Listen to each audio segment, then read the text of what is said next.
Three, two, one. Uncle John, and we are live up in here. What's up? Uncle John, oh my gosh, so much. Three, two, one. Uncle John. Uh-oh. You got your thing up? I knew that was gonna happen. I knew that was gonna happen. It's hard to monitor the chat without it though, and then you can't mute it before it goes on. It's really annoying. Okay, we are officially live, but I'm screen sharing. Stand by. Uncle John. What's going on, Gary? Dude, okay, listen, first and foremost, this is the first, so our 4 weeks in a row, this is the fourth week. Is it fourth week? Nice. And now we officially have people actually in the waiting room waiting before the show even starts. So that was the plan, right? Business is picking up. Yeah. Wait, picking up, Gary. Do your best, Travis. That is it. That's it. There you go. Yeah. So give me that money. Give it to me. Okay. So ladies and gentlemen, welcome to the ARMTV live call-in show, which our host is going to be Uncle John. But of course, I did a little setup with him before I escape out of here and let some of these people in the waiting room join us. So I've got to ask you a couple questions. First and foremost, we go over our sponsors. We are sponsored by Uncle John's Arm Wrestling Show tonight. If you haven't, look at this. This is old school Uncle John's. Oh yeah. That's the original. I don't know if you guys were listening to the last time Uncle John and I spoke, but it's working. We are getting people over to his show for tomorrow night, and that's great. That was the plan all along. So great news. Thank you very much for you guys out there that you're supporting his channel. Absolutely, as well. I wanted to point out, this is I was going through some stuff. I found some early archived content on the merchant, the signage. I was there. As you can see, we've come a bit. It's a beautiful thing. That being said, we got a couple sponsors, NatFit, Jamie Sheldon. I'm going through 2005 Ultimate Plaza, and I found, I believe, Jamie Sheldon's first arm wrestling matches. No way. His first tournament. I'm going to post that clip. You know, he's in the amateurs, but he looks pretty good. I'm watching him arm wrestle, and it's funny because you can see him going from, oh, he knows what he's doing, to, oh, he needs like 3 practices to avoid that mistake. Right. Okay, he knows, and it's like you could totally see the raw talent coming through. You're like, oh, this guy just has a couple things to learn. Little something. Yeah. So we're gonna be posting that. Western Survivor, our sponsor, Adam. I'm out of products. I got a cool sweatshirt. Don't you even worry. Look at this. Western Survivor. Okay. So, dude, I missed Devin Laird's live the other night, but he had 1,500 people on at once. Crazy. I thought I saw it up to 2,000 almost, like maybe 1.9 at one point. Yeah. Well, I saw in the chat, because I didn't catch it. I caught the replay, and it said 15. You're saying he got 2G. It's close, something close to that. When you watch the numbers go, it was impressive. But you know, Devin has a couple things that are really hard to come by, and it's that level of popularity teamed with the idea that he doesn't really go live very often, right? So it's kind of like this real event. If you see Devin Laird is live, you are going to click on it because it just rarely happens. We're talking about goals, man. That, oh my God, that if we had ever in the future that kind of audience, that would be amazing. That would be pinnacle lifetime success. I would need not one. If you were averaging 1,500 to 2,000 per live, that's awesome. I would need nothing more. 50 years, that would be a fine audience for me. Never been beat in the chat. What's up, my friend? Nice. I think he said he sent me a sweatshirt. Yeah, he sent me one too. Mr. Gully, I haven't received it yet. I hope that's an okay thing. Ooh, I got some terrible news. Uh-oh. I got my 217 shirt from Teespring. Oh no, did it get jacked up? Dude, I accidentally ordered the wrong size. Oh. I was going to totally wear it today, but you could totally, it's like just a little too tight. So tight. And then I went and looked at my order and was like, yes, I did F up. So now I've got to give away a 217 shirt to somebody else, and I got to reorder another one. But that being said, my man Kevin, who is our branding guy, he's totally crushing it with the t-shirts. He's coming up with all sorts of cool. I envision that there will be, I don't know, hundreds of shirt options in our. I saw the Petaluma one. That was pretty cool. Dude, do you know what he did? I do not. Holy shit. So he on the Petaluma one from the 62, the original, he went, I guess, on the Arm Wrestling Archive website. He saw a picture where it was on the sign on the table, and he recreated it, but like HD graphic, so he could print it out. I'm not sure anybody's still looking for copyrights from 1962, but technically maybe breaking the rules there a little bit. I don't know if anyone. There'll be some arm wrestler that comes out of the worker. I created that. Yeah. So I have, before I get off of here and I let you take charge, I have some questions for Mr. Uncle John. Oh yeah, I'm ready to answer all of them. It's been a huge weekend. Yeah, there's a lot of stuff that happened. And I gotta film with Travis tomorrow, as long as he doesn't put me out. We were supposed to film today, but he said he can't speak. He's like voices. Oh, I bet he's wrecked. Toasted. So in your order, okay, let me just throw out some things in no apparent order. Obviously, Travis had what I can see is a successful seminar event. We had the Barry Bourne fight, all that stuff that they did, the fun stuff. Then you had so much going on over in Dubai because you got, it seems like the content is never ending with Michael, Todd, Larry, and Levan. And now Khaled jumped in there, a bunch of grip stuff. Yeah. I haven't watched all the videos over there, but because of the PAL came out and they made an official statement, and it sounded like they were like, oh, well, we're going to start pushing the Dave Chafee stuff. And it's like to try to change the conversation. And then Devin got involved because they thought they kind of threw Devin under the bus. So if you were to give me your top 5 in order of issues I could talk about with Travis tomorrow, how would you rank them? So the Mazarenko shenanigans and him dumping on Devin and him basically saying the Michael Levan match is not happening in pretty much, that's probably number 1. Okay. And so then that ties into number 2, which is all the stuff with Levan and how Levan looked and what Travis thinks about that match and what he believes the outcome would be now. And also which match, when he arm wrestled, when he was opening Khaled's hand, like, no, just generally speaking, since he saw, well, this is assuming that Travis watched anything that was anything. Yeah. Well, we talked about Levan last episode a bit about the first stuff that Michael Todd put out in the Larry Wheels. So now we have, he arm wrestled Khaled. They did all that grip stuff. They drove the car too dangerously. Yeah. So that's a little bit more fun. So you probably already have Travis's thoughts on the match. So then, then that becomes less important. It's more now, I think the conversation has shifted towards, PAL is as kind of the evil villain in this story currently. Not that they will remain the villain, but I do believe they are more of a villain right now. Some things that pop out of my head after watching Devin Larratt's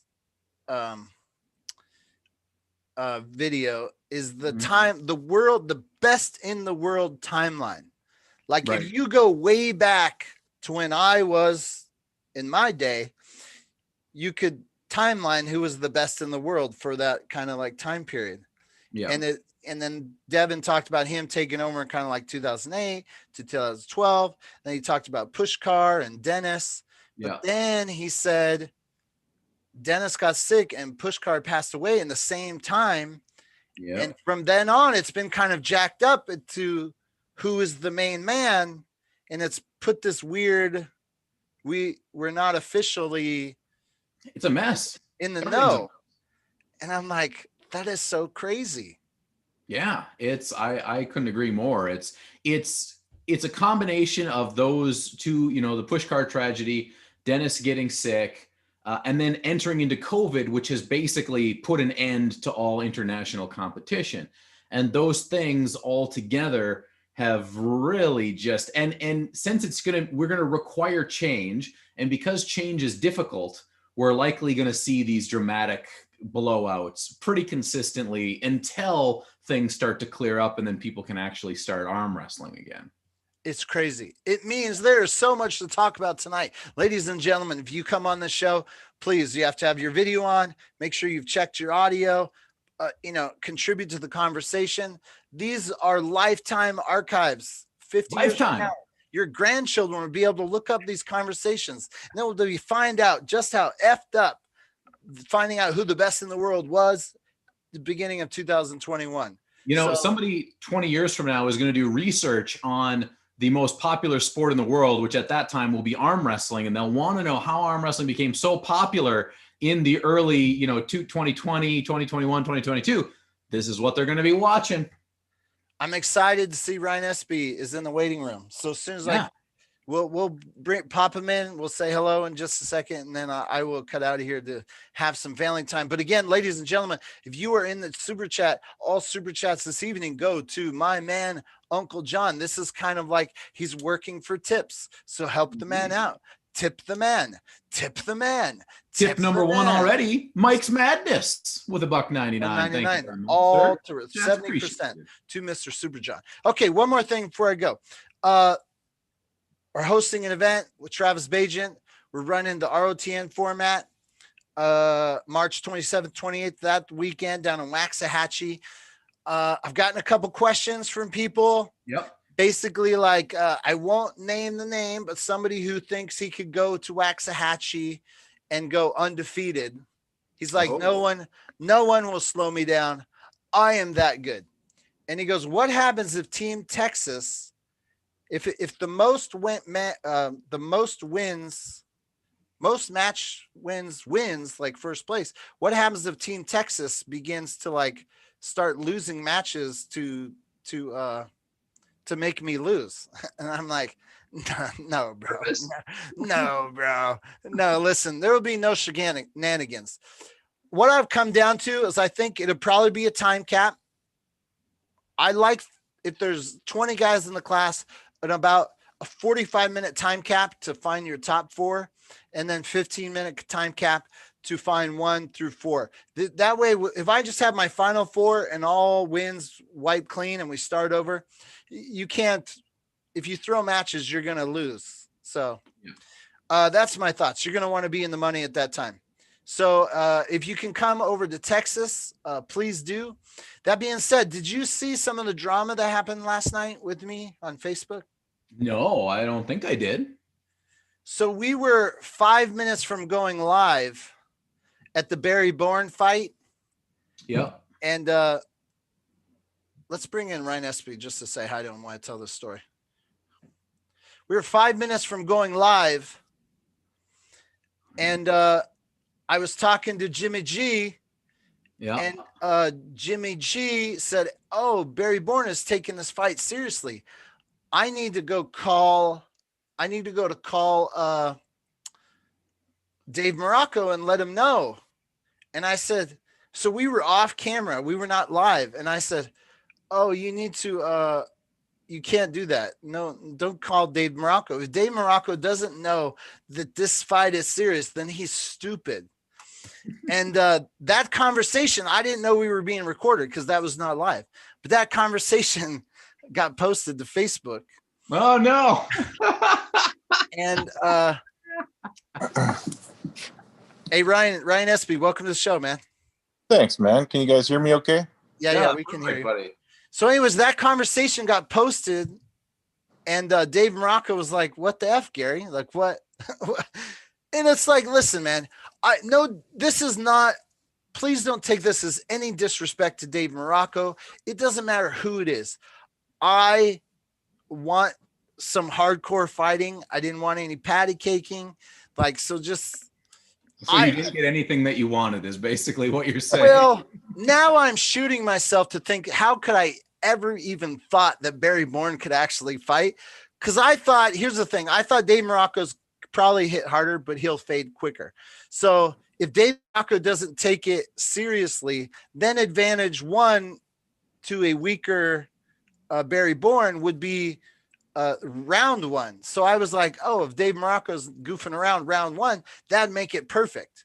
So I was like, don't call Dave Morocco. It's not like any disrespect to Dave Morocco. Anyways, for what it's worth, I rewatched that thing.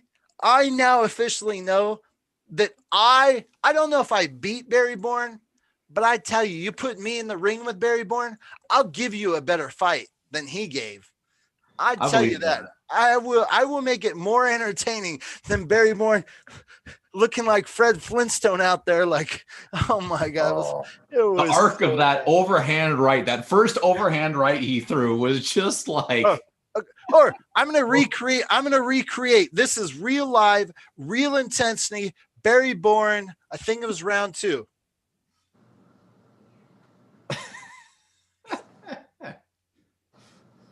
I was like, I mean, that was the intensity. Barry, you get me in the ring. I will give you more intensity. I will show you what intensity is about. Ryan Espy, you and Uncle John, you're taking over. We got a couple more people in the chat.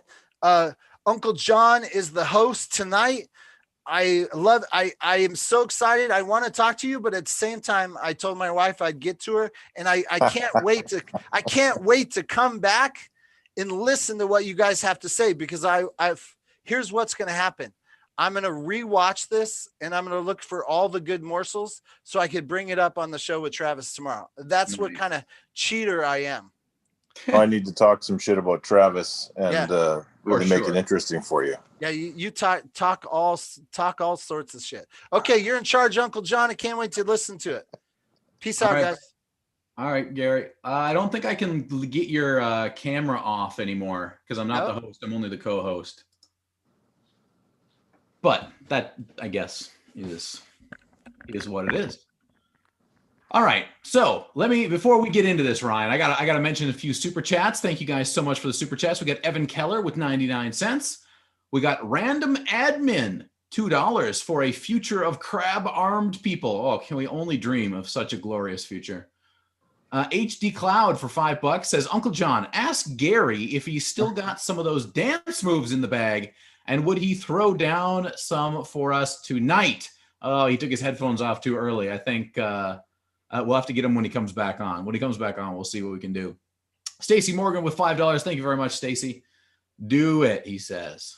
Excellent. Thank you guys for being here. We got 99 in the chat already.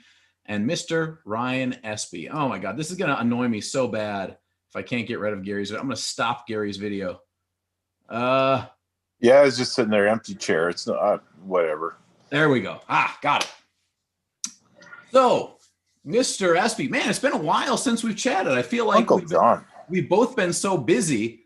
Like, I was thinking of the last time I talked to you, and it was like months ago, probably.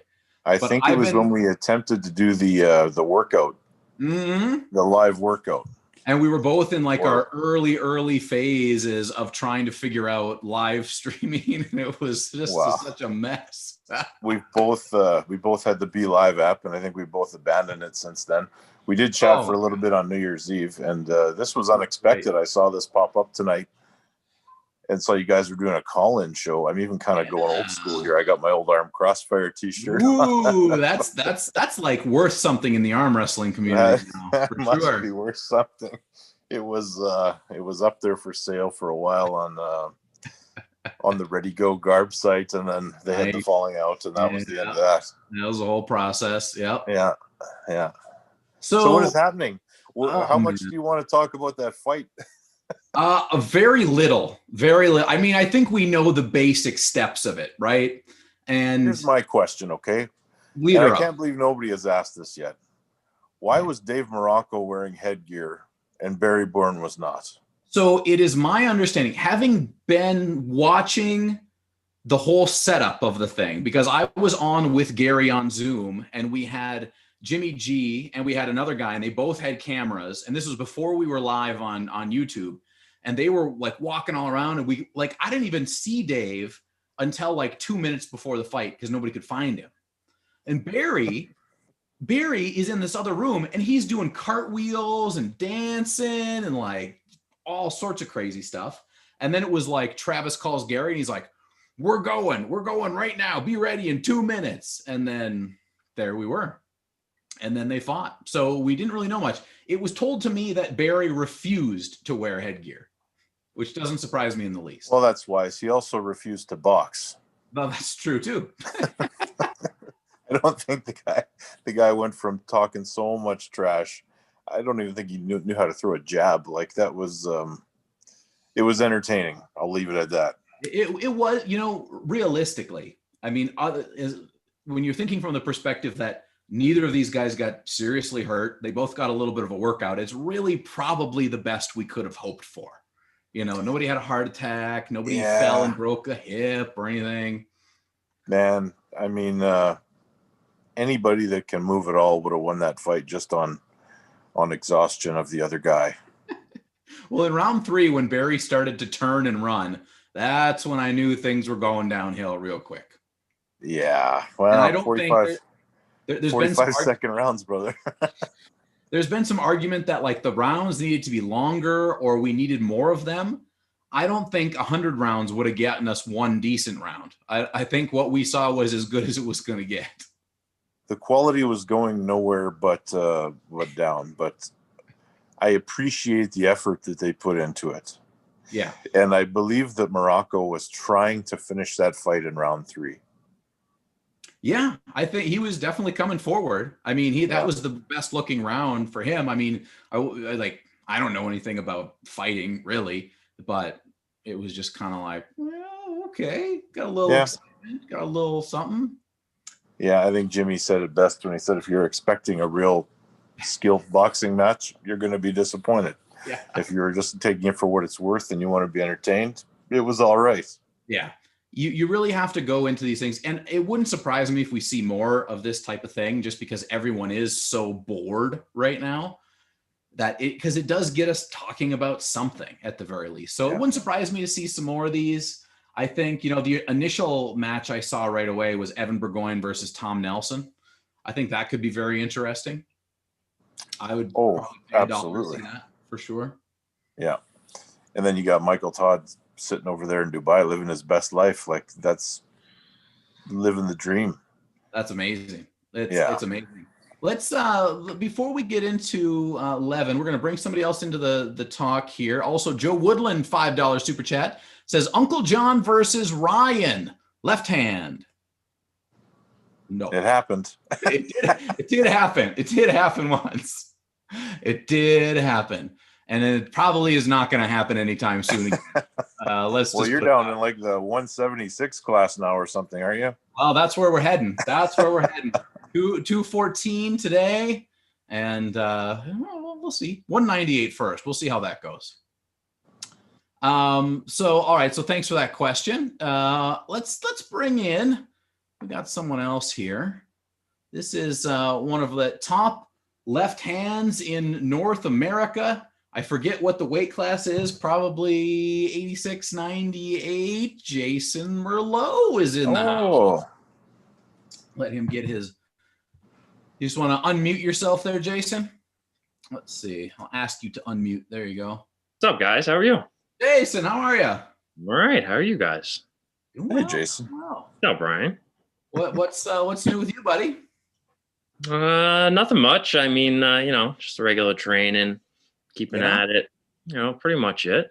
You've been pulling lately, any tournaments where you are? Oh, I haven't pulled since September. Yeah, brutal. That's so long ago, man. It is brutal, and even just going back to think about it, it's just like, holy crap, that was so long ago. It feels so much longer than September. It really does. What about you, Ryan? When was the last time you pulled in an actual tournament or a super match? Man, it has been a long time. I think the last tournament that was within 6 hours of me was the one that I put on last February. right before everything shut down. So it was, I had a lot of stuff on the go, man. I signed a contract with the World Arm Wrestling League, and I have done nothing since. It was supposed to be Todd Hutchings. It was supposed to be Matt Mask, and now it's just we're trying to beat something else first. Yeah. Yeah. For me, we were lucky. We had a very small one-class tournament in the beginning of November. So that was the last time, but it was right-handed only. So yeah, we're all in the same boat, the sucky boat, and that's good. But there is arm wrestling kind of going on. We had kind of the wrap up of Levan's adventures in Dubai sessions from Larry Wheels with Michael Todd. Now, last week we talked a bunch about kind of the fallout from the lifting, right? Because we kind of saw that Levan proved himself to be kind of in a different power category than Michael Todd. And so my perspective from last week was, yep, I think it's quite obvious that Levan is extremely powerful human, but is he going to be strong enough to blast through the King's move? Because at the end of the day, that's really the only thing that matters, is can he get through it, and can he get through it multiple times without Michael wearing him down? So I don't know. What do you guys want to take a shot at that before we get into kind of the Mazurenko comments and all that kind of stuff? I have an opinion, but Jason, you go ahead first. So what I will say is I was actually talking with one of my teammates about this earlier today. The whole idea behind all these specific lifts and putting a number to them and lifting them with a certain amount of weight. Like when I look at all the numbers that people are putting up, I'm like, holy crap, I can't do anywhere near this on these lifts. And it makes me feel like I'm weak. But then, I was talking to my teammate and I'm just like, how come sometimes I could be so dominant against the person that will put up an additional 40 pounds of back pressure on top of what I could do? And so you have to take it for what it's worth. A certain degree, it applies to arm wrestling, but for whatever reason, like there's a lot of other times where it cannot be 100% true. You can't just go off these numbers. That's my whole feeling on this. So even though Levan's stuff looks extremely impressive, I don't think you can count out Michael Todd just for the simple fact that Levan can put up so many more kilos than Michael can do in a specific movement. And like I said, I just compare it to what I do because like I literally think I'm the weakest person talking here with the lifts that I can do. So that's my whole opinion on this. And that's a really good topic as well. Ryan, let's hear your perspective first. Well, we chatted a little bit about it on my show the other night with Corey, and he brought up a good point, and it was the fact that you're not accounting for velocity. So Levan is not a very fast arm wrestler. The fact that he is super strong, but he kind of powers into it, is what could make all the difference. If he had a massive monster hit, I would pick him all day long to win that match. Speed kills, Levan doesn't really have it. And if Michael can get anything in any of those matches, man, I think he does have a shot. Yeah, I have to agree. I agree with both of you guys. I think Michael has that shot. He has proven in the past to be, he's already, like, when you look at Dave Chafee, are you going to guess that Michael is stronger or Dave Chafee is stronger in most of those movements? I would guess Dave probably is. Oh, yeah. Right? But Dave was not able to, for one reason or another, break the King's move and effectively do that. Now, back to your point, Jason, of the lifts kind of telling people where they're at. And I've had a lot of trouble with this lately because I'm literally running a show that's about making lifts called ARMPR, right? So I'm literally promoting this show, which tells people to go out and do this.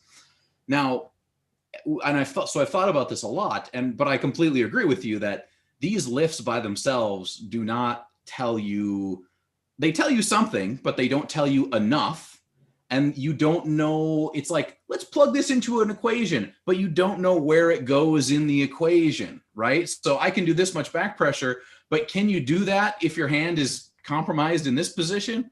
Right. You know, can you do it if you're in this position? Can you do it if your wrist is dumped? Probably not. And those are the things that really matter in arm wrestling matches, which is why I always go back to, you know, yes, do your gym stuff, but you better be on that table and you better be experiencing the entirety of positions and angles and everything else, because that seems to be a huge key. Yeah, I agree. There's even though you can recreate it from person to person in their home gym compared to another home gym, you know, there's only a certain amount of data that you can pull from example, a back pressure lift. I mean, you can get as close to the handle as possible, to the same angle as possible, a single pulley. Like, you can have all these factors to make it as even as possible, but there's only a certain degree of that actually translates to if one person or the other would win in a arm wrestling match. So it's just very interesting. And like I said, when I was talking to my teammate about it, like, I literally think I'm one of the weakest people out there. Literally, I'm just like Marcio's putting up like 165 pounds in back pressure, and then like other people are putting up like 140. And I'm like, Jesus, I can only put up 105 pounds of back pressure before my UCL and my elbow is screaming. Mm-hmm. So I literally think I'm one of the weakest ones. It's a definite, you know, mental part of it as well. Ryan, do you have thoughts on that whole situation? Well, I mean, if it was anyone else but Levan, I would say, yeah, the lifts aren't really relevant that much. I mean, because how was Larry doing compared to Michael's lifts? Right. But do we ever see Larry being able to beat Michael Todd? No. I don't really think so. And yeah, they threw in some weird ones in there, like the bench press for repetitions with 225. And what did Larry say? He could do 80 reps with that? Like, that's insane. Like, that's crazy numbers. I mean, it's fun. For what it's worth, it's fun. It really builds the suspense and the intrigue around the match.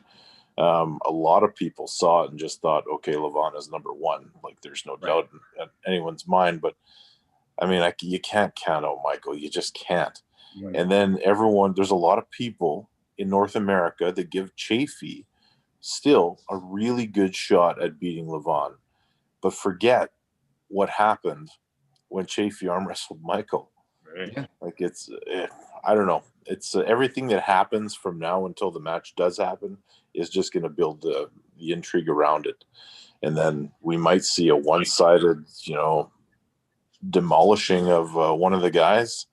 And if that's what we see, it's probably Levan doing it to Michael. Right. But there's always that small chance that Michael stops him and just pries those couple of bottom fingers open just a little bit.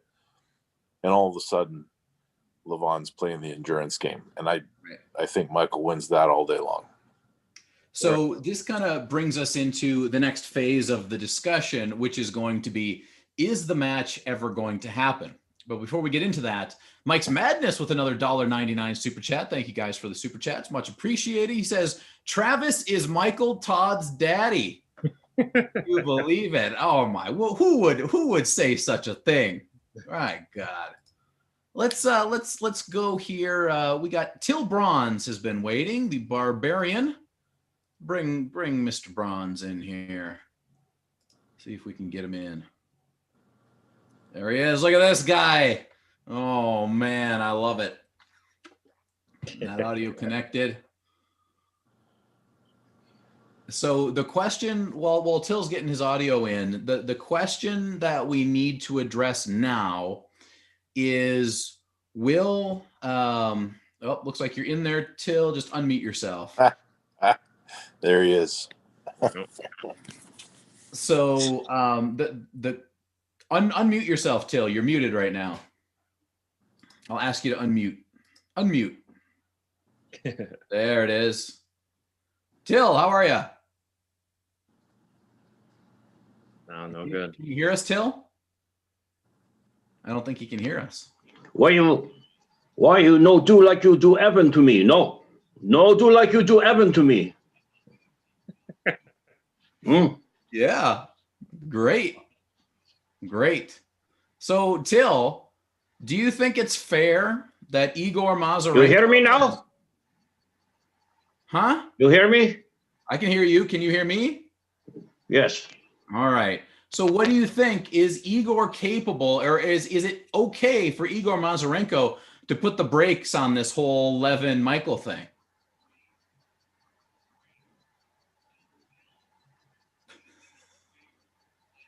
Yeah? No response? Now. Yes. I think are you watching Zoom, Till, or are you watching the replay? Because you are like 20 seconds behind us. You might be watching Vikings. Are you watching Vikings? You be careful. You be careful, Ryan. Oh, we Enough come and get you soon. So Till, is it good or bad what Igor did? Hold on. Okay. You ready? I come back. Okay. Phil's gone, but he's got a normal photo where he disappeared from. What a class act. This guy, what a legend. Okay, well, then we'll go on to someone else here. Evan Keller, good supporter of the show. Come on in, buddy. There we go. Now we got somebody who speaks English and knows what's up. That's good. Evan, how are you? Oh, we got you muted. Let me ask you to unmute. Unmute that puppy. There you go. Hey, how's it going? Doing well. Tell me, is Igor okay to put an end to the Michael versus Levan saga for now? Well, unfortunately, I think whether or not it's okay doesn't matter. He kind of owns Levan, unfortunately, right? Unless Levan's willing to go against his contract, whatever that may be, I'm afraid we don't see the match. Well, and that's a good part of the question is, and I think Devin brought this up in one of his videos, is what is the nature of that contract? I would imagine that Igor probably really knows about contracts. I'm guessing he's really quite good with that. But we don't know what that looks like. We also don't really know what Michael's really looks like, for that matter, either. But I guess I'll start with my perspective and lay my perspective out there.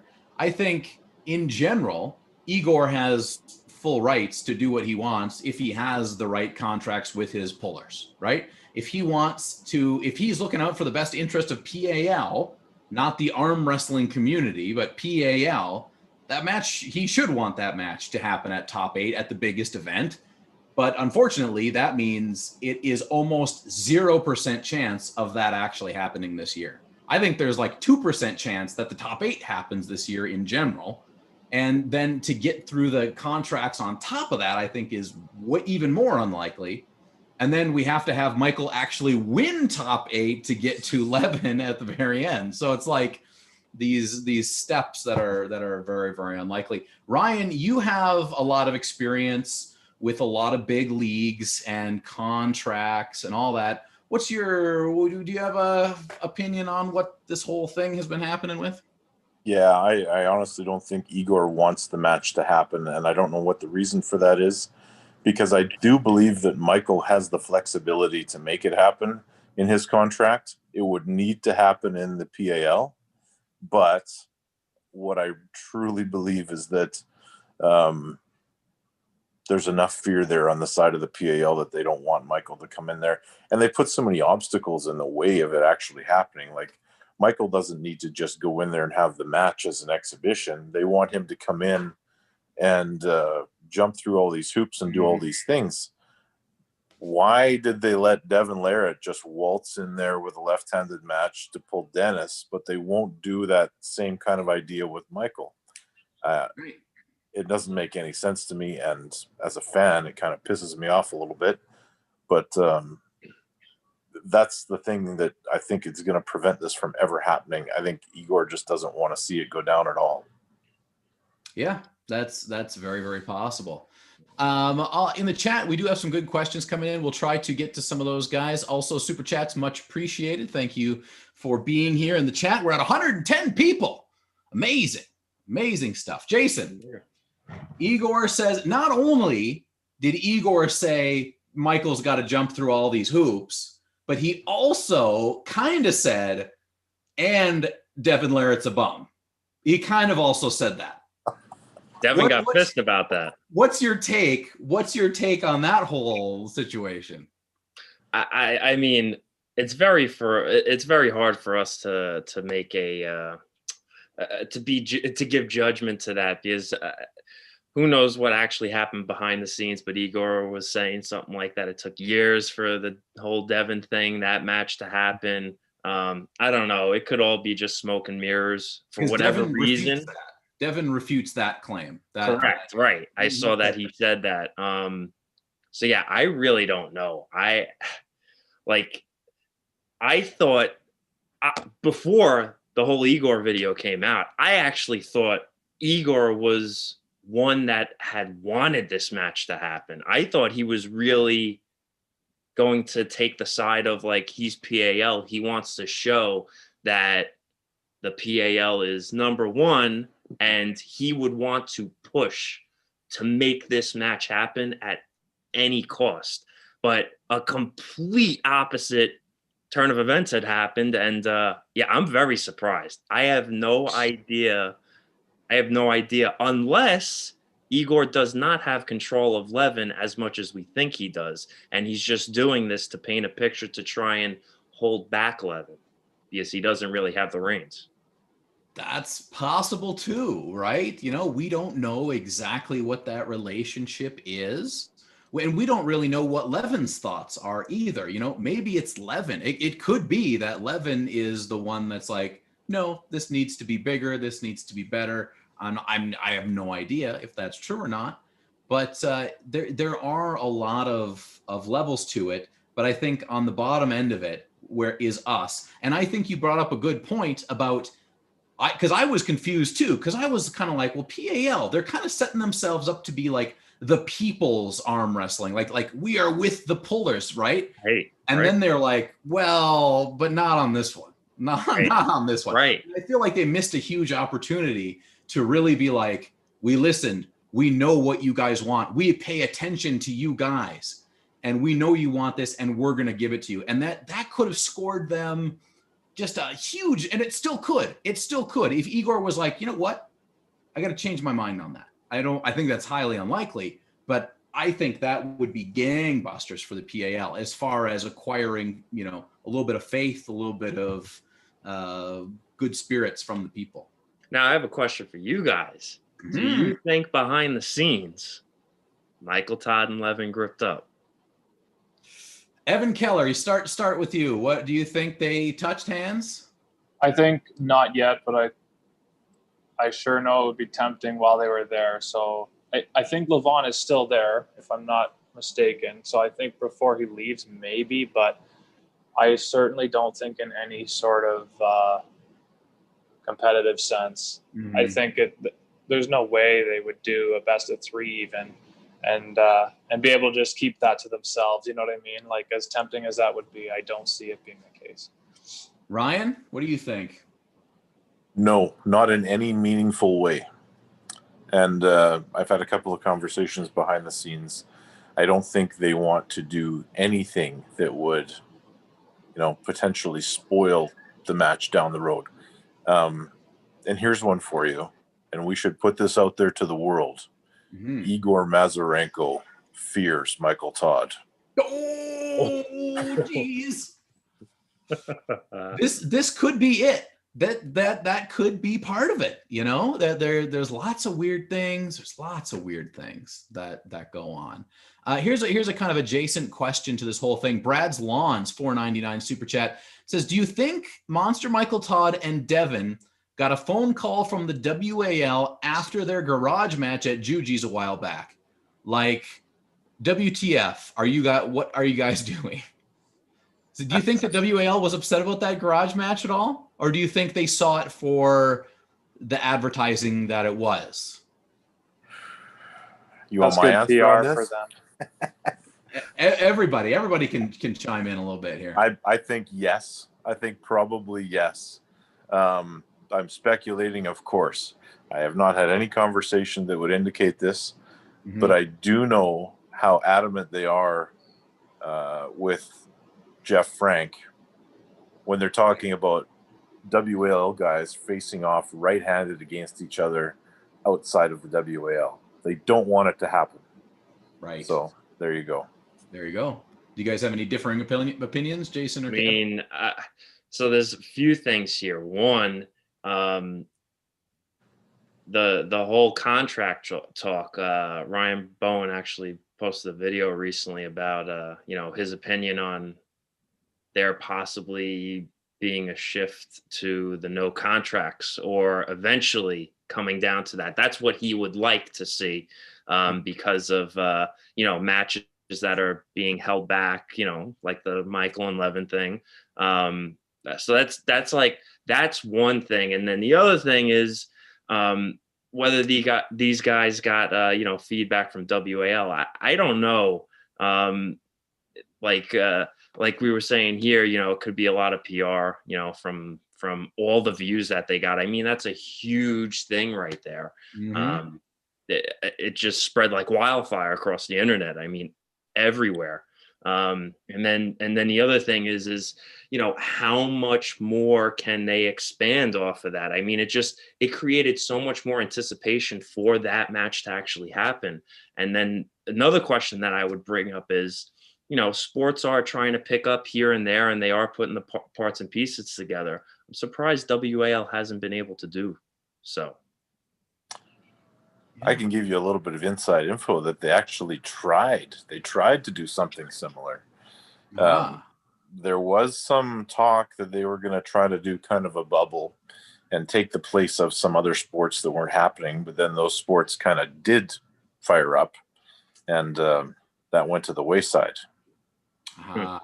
And that's what Devin kind of mentioned in one of his videos as well, is that there have been some attempts, but it's kind of like they get things set up and then more problems arise and you can't do it, whatever. I think it's going to remain difficult at this point in time, especially in the United States now, because now the US is going through a whole transfer of power, at the president level, which means there's a lot of new rules. It basically eliminated me from going to the United States anytime in the near future because I have to quarantine on my way in and on my way out, which just pretty much eliminates my ability to do that. But that's going to hurt. That's going to hurt our chances at any time. Just like Jeff Frank. That's why he called off, all TAL stuff.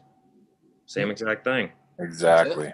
But I'm still, like I said, I it's unfair to say because I obviously have no idea what had happened, but just with how YouTube, all arm wrestling YouTube completely exploded in 2020, I'm still surprised. I get it. There's hardships with trying to organize something, but the momentum, to pick up that momentum, I mean, WAL would have been huge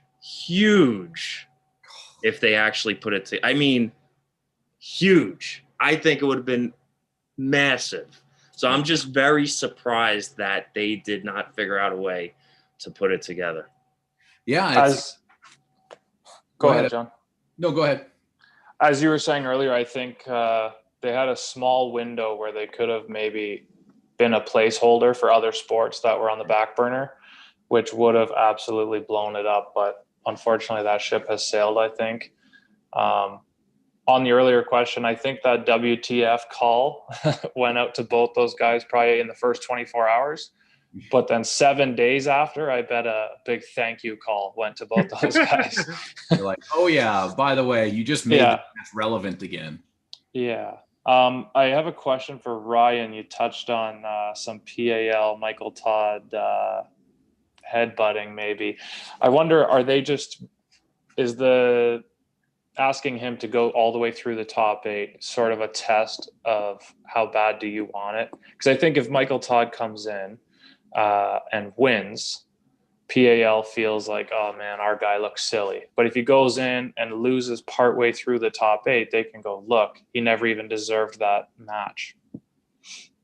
I think it's more of them asking because they know that he can't do it. And when I say he can't give that kind of time commitment. He would basically need to get completely out of his WAL contract and commit to the PAL. So at that point, it's a win-win for the PAL because whether he wins or loses, they own Michael Todd at that point, and he's theirs for the year. I think that it's just a preventative measure. Like we've seen it time and time again, where two organizations, one champion will leave and jump over to somewhere else in different sports. They don't go through the ranks. They get a title shot. Right. Yeah. So what percentage of likeliness do you put on Michael Todd being tempted by that? I mean, he could have one day a ring on his hand that big with one more organization written on it. Is he tempted by that, or do you think he just goes, there's no way? Oh man, that's like to get in Michael's head. I don't know if he wants to go through that gauntlet of trying to win the top 8, but I mean, I'm sure it would be amazing. It would be one of the greatest accomplishments that we've ever seen if he came over as a champion from another organization and went through everybody just to get to the final level and beat the champ. That would be the most incredible thing I think we've ever seen in this sport. But oh man, I think he might have to be a little bit tempted to do it, but I mean, it would be 3 matches for him, right? The way the bracket works out, it would be 3 matches for him from entry to final. Unless they really, like, I believe Igor even said he had to win Zloty to qualify for the top 8. Like, that's... I mean, in my opinion, I think there's a lot of Michael Todd that wants to do that because he has the mentality of, I want to prove you wrong. And I know that type of talk behind him definitely eats away at him. Now, if his mentality has changed recently, I don't know, but just judging from previously, like he wants to prove people wrong. So he wants to be like, F it, I'm going to go win. I'm going to go through everybody in top 8. And then I want Levan after that. And then I'm going to beat Levan after that. Like, I'm the man. Like, that's what I think Michael wants to do. That's what I think. But there's also a part of him that just wants to save it all for Levan because he knows the task that it is. But I feel like there's an underlying thing. There's a fire in him saying, I would love to just go through additional people and then Levan at the end. And then I really prove that I'm the man. That's what I think. Very nice. Ladies and gentlemen, joining us from around the world, none other than the Aussie arm wrestler. How you doing, buddy? Hey, how am I doing? I am doing fantastic. I even tried to sneak away at work to catch some of this conversation. So excited to jump on once again. Thanks for ARMTV and yourself, Uncle John, for allowing me to come in. Gentlemen that are in the chat, Jason and Evan, we have spoken before, so it's always good to see you again. Ryan, it is very good to meet you, my man. Love the work you are doing with yourself and Jeff on your channel. Everyone in the comments, what is going on? We are talking arm wrestling, and the one topic we keep talking about is Levan and Michael, but there's so much more from that I got, which is hilarious. But first of all, I have to get the promo crap out the way. If you are on here and you haven't subscribed to Uncle John's Arm Wrestling, if you haven't subscribed to Ryan Espy's Arm Wrestling Gym, go and do so. Then afterwards, if you can, if you've got some time, head over, Ready Bang, Aussie Arm Wrestling. Get it going, guys. It's exciting. If you think there is any difference of why these two, as in Levan and Michael Todd, aren't arm wrestling, there's one answer and one answer only. It is money. Money, money, money. That is the only reason these two aren't pulling. Igor wants it on PAL and PRL only, and he is petrified that Michael Todd will beat his golden boy. Levan is the absolute moneymaker for PAL, and there is a chance. Uncle John, I know you're on the monster Michael Todd train with me. We go ticket along because we think he will actually win that one. And now people like us have put the fear in Igor's eyes. So that's what I think on that subject. And what didn't help set up this Levan versus Michael Todd chat, what didn't help was Levan making Khaled look like a little boy. The strongest man in the world, apparently, at one stage when he was able to hold Schoolboy, just had his hand kicked back, relaxed, gone, shot, bang, over. I'm surprised Khaled didn't go home and amputate his hand after that. His arm wrestling career is done. I hope it isn't, because he's absolutely strong. But that's what I have gotten for it. It is just absolute madness. It's money and the only thing. And then to call Devin Larratt a bum, especially what he's done for the sport of arm wrestling, especially in North America, Canada, and even here in Australia. A lot of Australians only know arm wrestling because of that man. And then we expand out into the PAL and the European system. So probably wouldn't have thrown that fishing line in there. But gentlemen, how are you all? Got a bit excited. Love jumping in these chats. Well, thanks for summing that all up for us in a nice little Australian package there. That's very good. Excellent. I agree with you on most all your points. Certainly money is a huge aspect of that. The one thing we haven't talked about yet, though, is that Levan and Khaled. And I don't know if we need to dedicate a ton of time to it, but it is interesting that, obviously Levan's hand is like, beyond. And hopefully that image, and I'm sure the people who need to watch that match are not going to watch it in the way they should be watching it, but it's the difference of, shutting one thing. Like Khaled has one thing, a really freaking strong hand, right? And if that gets shut down, you're kind of out of luck, right? Because there's not a lot of technical knowledge there yet. If he decides to go into it, I'm sure that will change. But it kind of is a good example of, like, a guy like Michael Todd is not going to dominate Khaled's hand. That's not what Michael Todd does. No. Levan will dominate the hand of probably any person on the planet right now. Yeah. And made it look very, very easy. He made Khaled's hand look like balsa wood. It was unbelievable. When you go for a walk on a nice autumn day and you crush those dry leaves when you're walking and it makes that nice sound. That's what I was picturing when Levan was just pulling and just, oh, you're strong. That's cute. That's cute. And it was a very nice segue, a very nice decor from Igor to all of a sudden, very coincidentally, post the top 8 with Dave Chafee is back on. So we start talking about something else. So that was a very nice marketing ploy from him. But we're not dumb. We're not the brightest people in the arm wrestling world, but we know what's going on, Igor. We know what's going on. Sort it out. But yeah, Levan it was unbelievable how small he made Khaled look. Yeah, very, very impressive. Now, somebody in the chat, Random Admin, says Chafee is only 36. Dave Chafee is older than 36, isn't he? No, if you go over to the Aussie Arm Wrestler channel, I just had an interview with Dave Chafee. Hate a shameless plug, but I got to throw it out there. Get over there, people. He's 44. 44. That's what I thought. I'm 36. I mean, I look 26, whatever. Let's not get into that about my good looks. But, yeah, Dave Chafee, 44, I believe. Just had his 44th birthday. And the only reason I know that is because I was hitting him up to come on the show. And he kept replying to me. And then I got a notification that popped up and said, it's Dave Chafee's birthday. And I was like, while I'm there, buddy, happy birthday.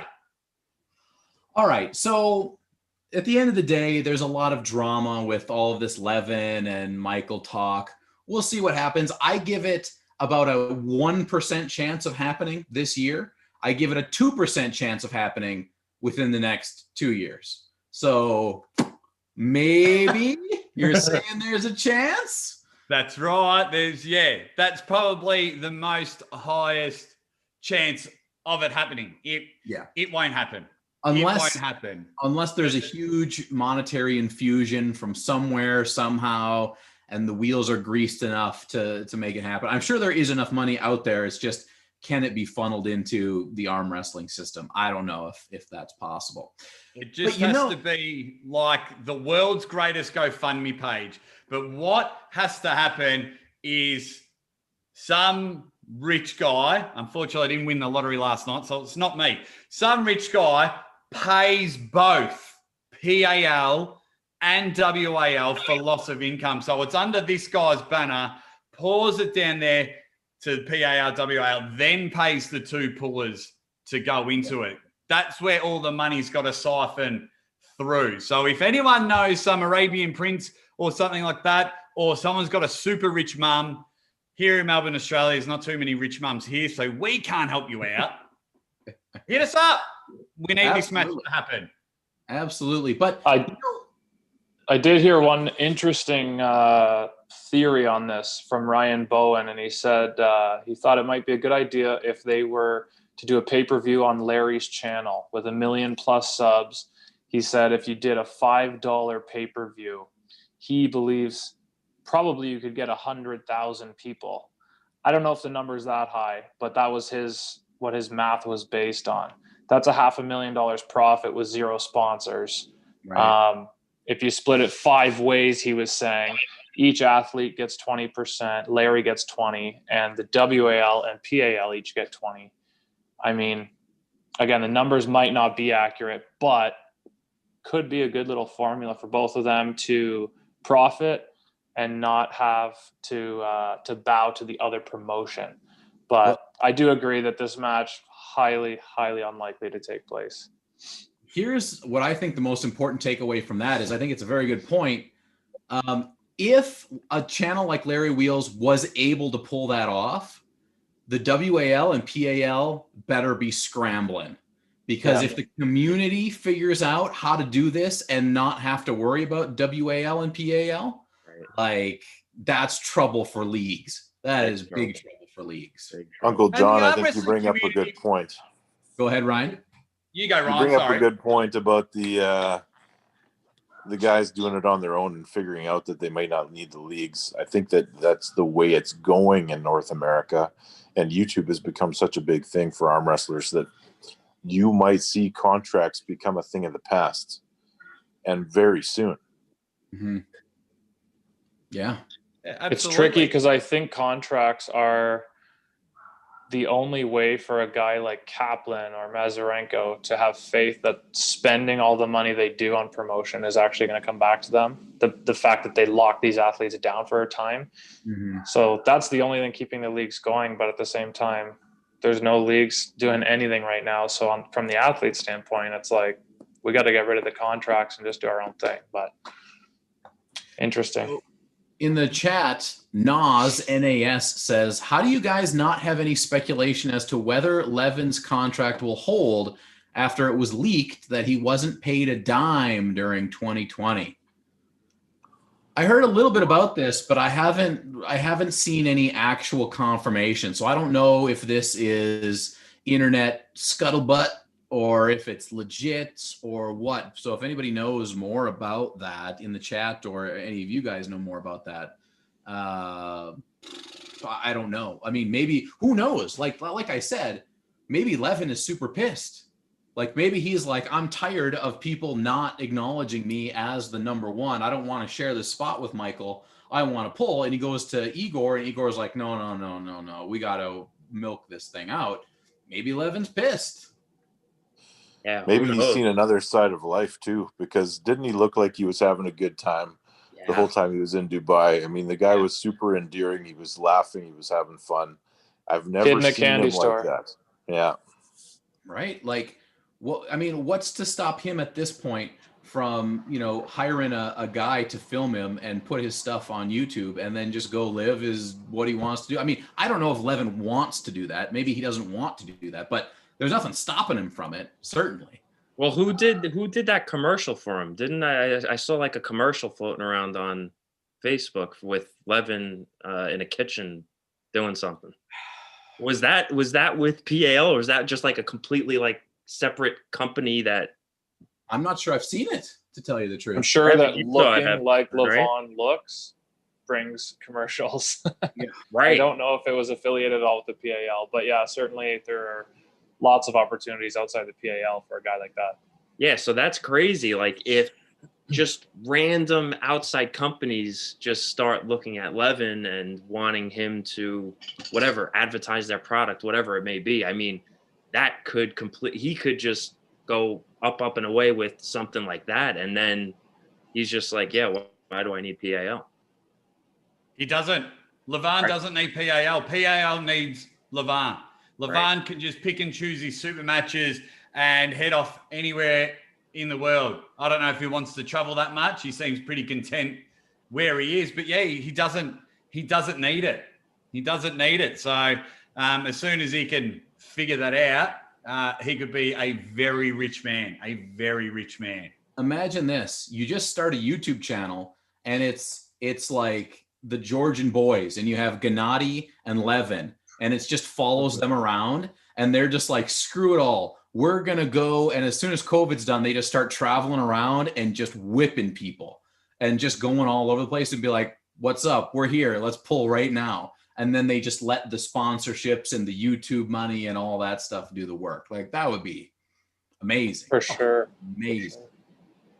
Oh, everyone would love that. I mean, I wish I could travel and just turn up to random people's garages and knock on the door and go bang, and then just randomly commentate whatever they're doing. But yeah, obviously this COVID stuff. I mean, Uncle John, I would love to surprise knock on your door while you're having a poo and just go ready bang and call that one. I think that would be hilarious. But yeah, I mean, there's some borders are opening up, but I think what people aren't really understanding, there is so many opportunities in the arm wrestling world to make money. I mean, especially the elites. The elites. I mean, we all stop what we're doing when Devin posts a photo of him, a video of him on the couch, and we all like, I got to know what he says. You know, when he talks, we listen. And if a lot of the elites, if you look Michael Todd's last 3 months from, I think he was at like 21,000 subscribers. Now he's hit 40 plus. Yeah. And gone over and train with Larry. People have just got to be willing to spend money to make money in order for it to happen. That's the only way.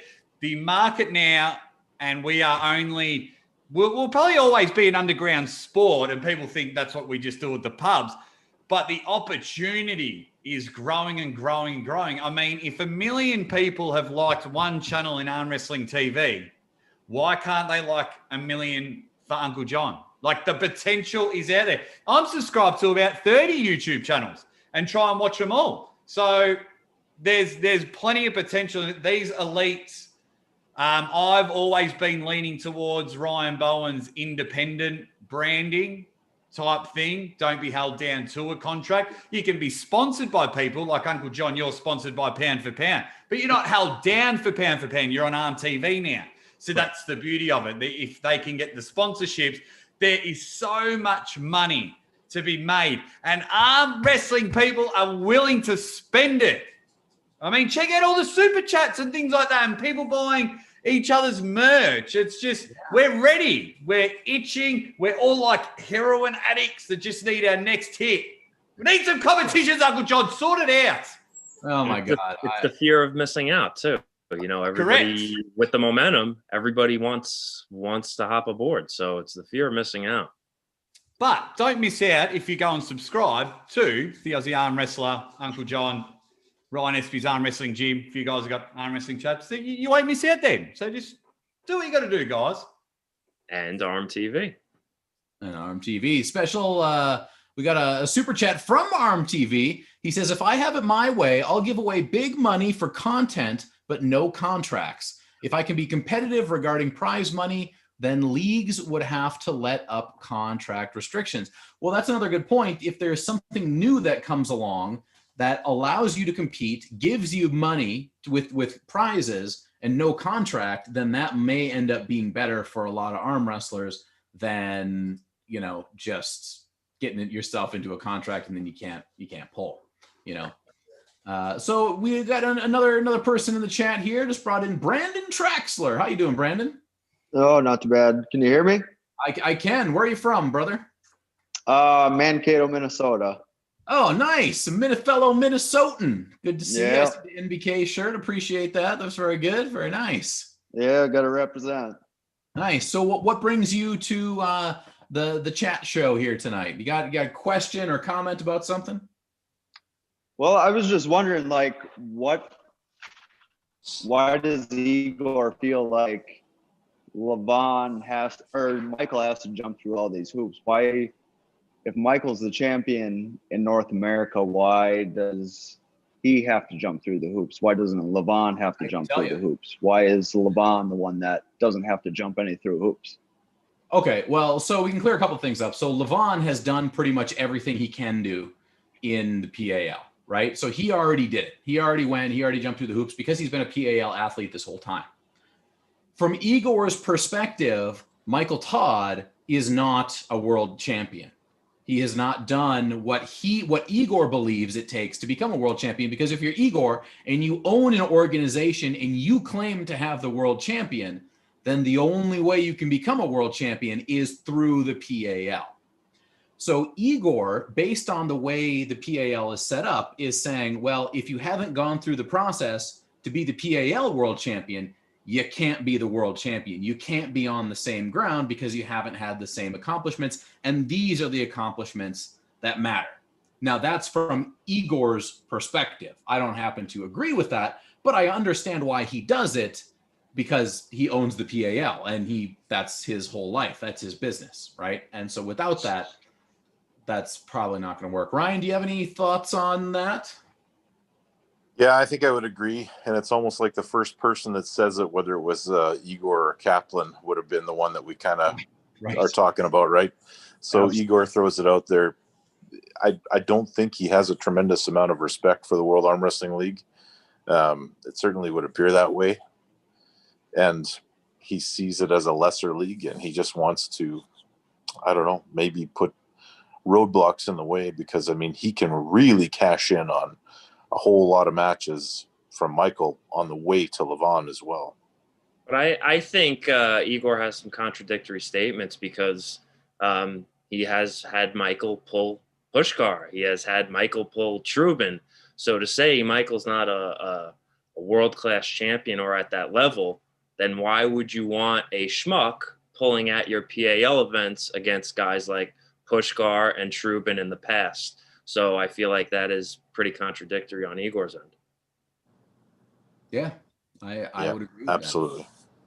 That. Does that give you any insight there, Brandon? Yeah, I think so. But I mean, I think it's just disrespectful to Michael Todd to say that he's the one that has to jump through the hoops.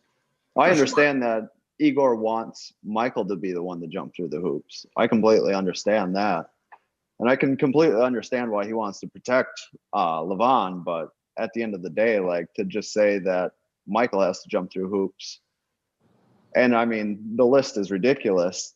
And we didn't even have Zlati last year. So can we even make that a condition? Yeah. Well, speaking of, sorry, Uncle John, speaking of contradictory statements, I mean, making Michael jump through all these hoops. Why doesn't Dave Chafee have to jump through all the hoops when he's the guy that was bested by Michael Todd in their last match, and he's getting a shot straight to the champ? Yeah. Because Igor thinks that Levan beats Dave Chafee easy. That's all it is. It's just to make Levan look good.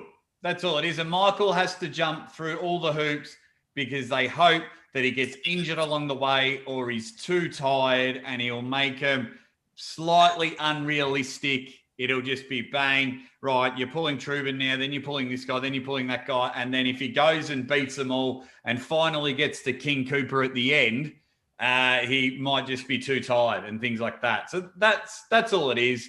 If you go to PAL's backyard, you got to play by PAL rules, and there's nothing wrong with Igor doing that. It'd be the same if Levan was coming to WAL. I'm sure there would be some sort of big, hoops. Like, I don't think Levan would pull Michael straight away at WAL. Probably now, because we haven't had arm wrestling in years. But yeah, just all fun and games, all psychological warfare.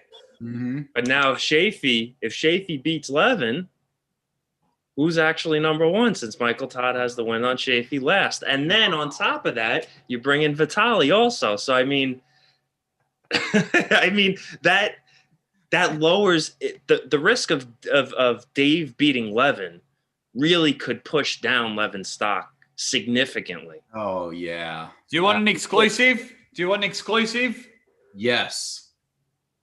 Dave Chafee beats Levan. I've said it. I'm on the record. He's beating Levan. He's beating him. Dave Chafington III, Esquire Jr. I'm telling you, after chatting with him, I see it in his eyes. Dave Chafee, if this match happens this year, you heard it first on ARMTV with Uncle John and the crew. Dave wins. Dave wins. I like it. I don't not want to see that match. I do want to see that match, and I'm 100% on board with Dave. I think it's correct that Igor thinks that Levan will smash Dave, but we have seen Dave do ridiculous things in the past, and if he can get back to that level, I think he's got as good a chance as anybody else on the planet. Dave is super hungry because of his last two losses, Michael Todd and Devin. So he is super hungry to say, screw everybody else. Now I'm just going to be Levan. So he's got to be super hungry, Dave. Yeah. All right, guys, I'm going to thin out the group. So Brandon and Evan, thank you so much for coming on. Appreciate you guys. See you guys. Yeah, see ya. Good one. Thanks for your questions. Appreciate that. Uncle John, I got to take my leave at this point too, my friends. All right, buddy. Thanks for coming on, Ryan. I truly appreciate it. Nice meeting you, Right Ryan. on. Hopefully we can work together in the future, my man. Nice meeting you as well. Reach out. We'll work something out. All right. You're right. All right. So as we have a bit of a shift here, we're down to 3, but in comes. Oh! Lynn is here connecting to that audio. Let me get you unmuted there, Paul. Just go ahead and unmute yourself there. Should be an option. There he is. Paul Lynn, ladies and gentlemen. What is up, fellas? Can you hear me? One of the stars of a weekend of arm wrestling that shall not soon be forgotten. Yeah, wow, wasn't that embarrassing? That Am I still muted? No, you're good. Am I good? You're in, Paul. I can hear you. Can you hear us? Hold on. Can you hear us, Paul? My audio is way behind. Hold on. Are you One on second. you might be on the YouTube instead of being on Zoom. All right. Am I good now? I can hear you. Can you hear us? Sorry. There we go. Nice. So Paul Lynn, everybody, he was here over the weekend. You probably saw him on some video at one of the most exciting boxing matches that has occurred in 2021. But before we get into that, Paul, do you have anything? Have you been listening to this shenanigans we've been talking about Dave and Michael and Levan? And do you have any quick Paul Lynn thoughts on that whole situation? Oh. Nope. Oh, Nope. he cracked it. He said, "Go away, Uncle John. Not listening to your dumb questions." He's lost it. Oh, sorry, Paul. We were only joking, mate. Come back. The chat was so excited that you were there. Oh no. Yeah, the chat loves it. Blame his audio. 108 people still in the chat, so we're maintaining over 100 people. Thank you guys so much. Thank you for the super chats. We did have a super chat from Lethal Arm Assassin Network, $5. He said, "I agree with Jake." So he was agreeing with you, I think, about, maybe Dave, maybe one thing, maybe another thing. But Paul, if you're there, if you can do anything, feel free, come back in. Let's talk about this exciting boxing match that I had the distinct privilege of partially calling over the weekend. We had, for those of you who don't know, we had Best Believe Barry Bourne from Bourne Road in the Bourne House going against a absolute crazy person, legend in North American arm wrestling, Dave Morocco. And they were not arm wrestling, they were boxing. They were going for the gold. So I saw it live. I knew the hype was going to far exceed the reality of it, and it certainly did. Jason, from your perspective, what did you see the full thing? Did you get it all? I saw like half of it because it was fine. You have to take it for what it's worth. Yeah, that's pretty much it about it. Like I said, you definitely couldn't set huge expectations on that or anything like that. But I mean, it's a little bit of entertainment that people want to see. Yeah. Are you Sorry, back? guys. Sorry, guys. Super amateur move. I had like 7 tiles open and I was hearing like super echo and I had to shut it all down. I see. So, Paul, we just started talking now about... You've upgraded, Paul, since I remember our interview together. You're in your car. Yeah, not in my car. It's too late for that. Yeah, my car's upgraded, mate. Man, we got like 27 inches of snow. It's terrible. It's probably normal for Uncle John. Today we only got 6 with 2 inches of water on the top of it. It was terrible. Terrible. So Paul, we just got into Barry Bourne versus Dave Morocco, but let's go this whole Levan Michael thing. Okay. A quick Paul Lynn final word on this whole situation. I mean, I said it on the fix, and I'm still rooting for Michael Todd. I still believe that there is, like, Neil calls it that awkward factor of like his move. And I still believe that regardless of everything that we saw as far as lifts go, that there is still a chance that Michael can flatten Levan's wrist out. I also think Levan could possibly like flash him over and over. And if that's the case, then, it is what it is. But as far as the rift goes between like the leagues and everything else, I think it's absolutely tragic that we can't see this match. And I think that Levan is like one of them globally marketable people who's not marketing himself. Not that he should, because I'm torn on the whole self like promotion thing myself. But I think that guy could be like mega in like, and just seeing him work out with Larry Wheels, who's considered one of like the foremost in the fitness community, and the things that he can do in comparison to these level of strength athletes, like Levan, just like make a YouTube channel and be cool like you already been for the past 2 weeks. Because so easy. Yeah. Hire one of the, I'm sure he has guys that are like hanging around him trying to get some of that Levan magic in the gym, right? Get one of those guys, put a camera in their hand, pay him a few bucks to edit it up. Done. Well, I've seen videos. Like I've seen like I don't even know the channel. There's a channel, but like it popped up, like it showed up in one of the groups, and it was like it was another Georgian guy who was clearly an amateur and was at one of those practices, and that was the coolest video I saw, because he was like, "Oh, I'm gonna beat Levan," and like he kind of made light of it and everything, and so at least there was like some light-heartedness to that video, rather than seeing him and Gennady and all those super studs like going really hard. Yeah, absolutely.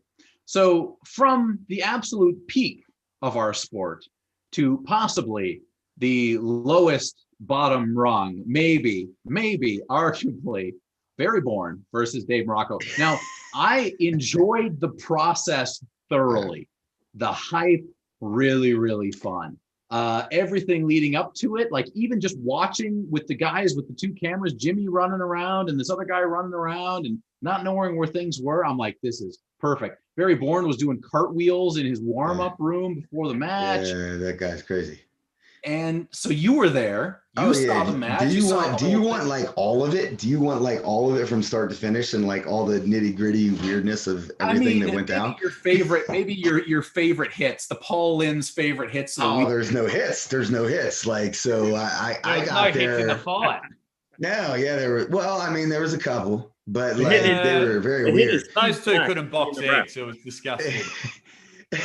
So the inside of all of this is, I'm not even sure how the idea of this match started, but like I kind of begged Dave not to do it because that's like my guy. You know what I mean? I go down there and train there regularly. And I was like, lose everyone? Dave. Oh no. You good? You're Are there, we still John. live? This is the question. I've simultaneously. I think we're good, John. We're good. I just simultaneously lost every single one in the screen. Don't mind me, just losing my internet. Carry on. Don't worry, I just did it a minute ago. But yeah, I begged Dave not to do it. I was like, Dave, like, because Dave's my guy. Like, this is like one of my closest human beings in arm wrestling. And like, I consider him like a close friend in life and a mentor and stuff. And I was like, Dave, don't do it. This is not a good look.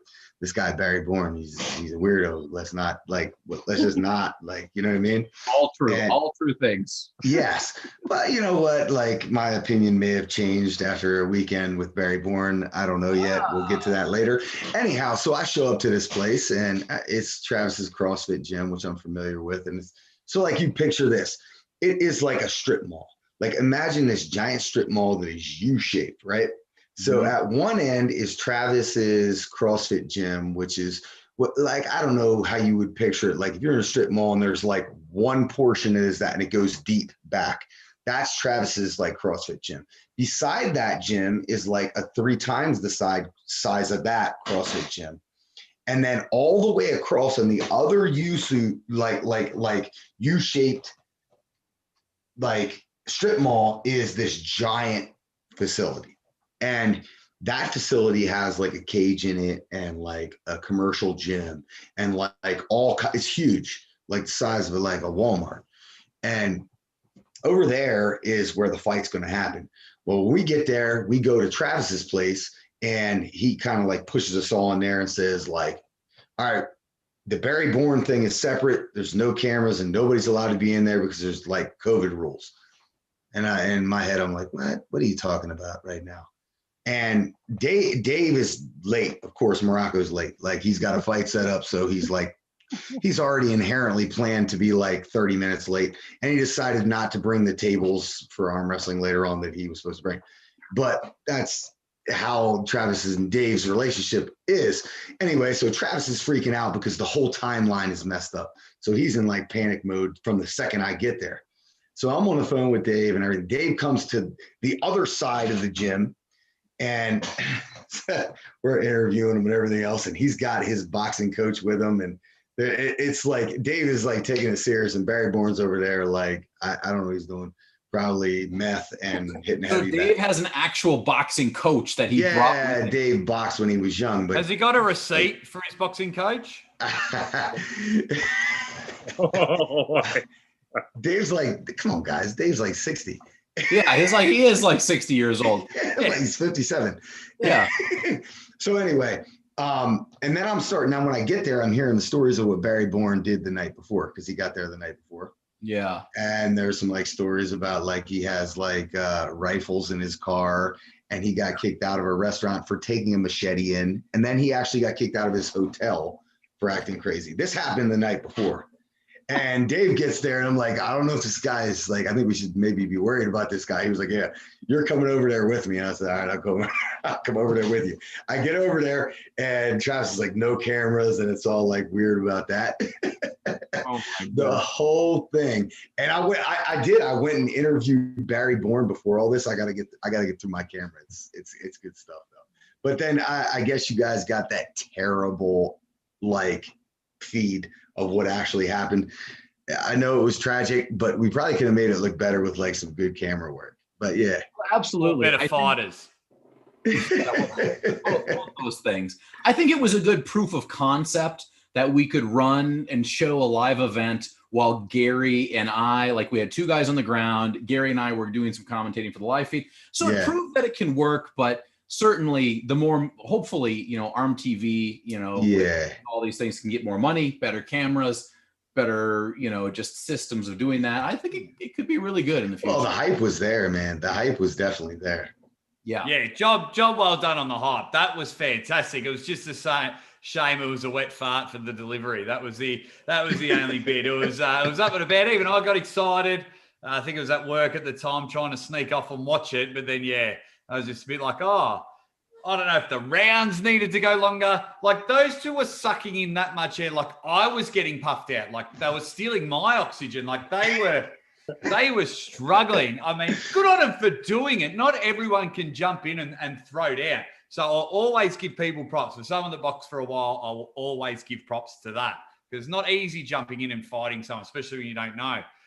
But, all right, question for all of you, and question for everyone in the comments. Would you rather watch on repeat the Barry Bourne Dave Morocco fight or highlights of a double Kings move? Oh, Jesus. What would you rather watch on repeat? I will watch that Barry Bourne fight 10 times out of 10. A double Kings move is like, that is like turning your TV off and looking at it like a fuzzy screen. For me, it only took one punch to know what the entire match was going to be like.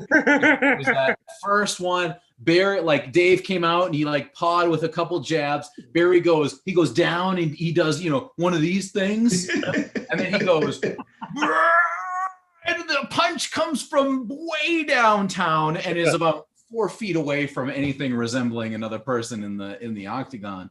But so that was the point where I think that I would have to end my my watching if I had to watch that again. It wouldn't survive past that. But you were stuck commentating, so you couldn't stop watching. Well, luckily, and the whole time I was mainly concerned with like Dave's like his cardiac system and shit. Right.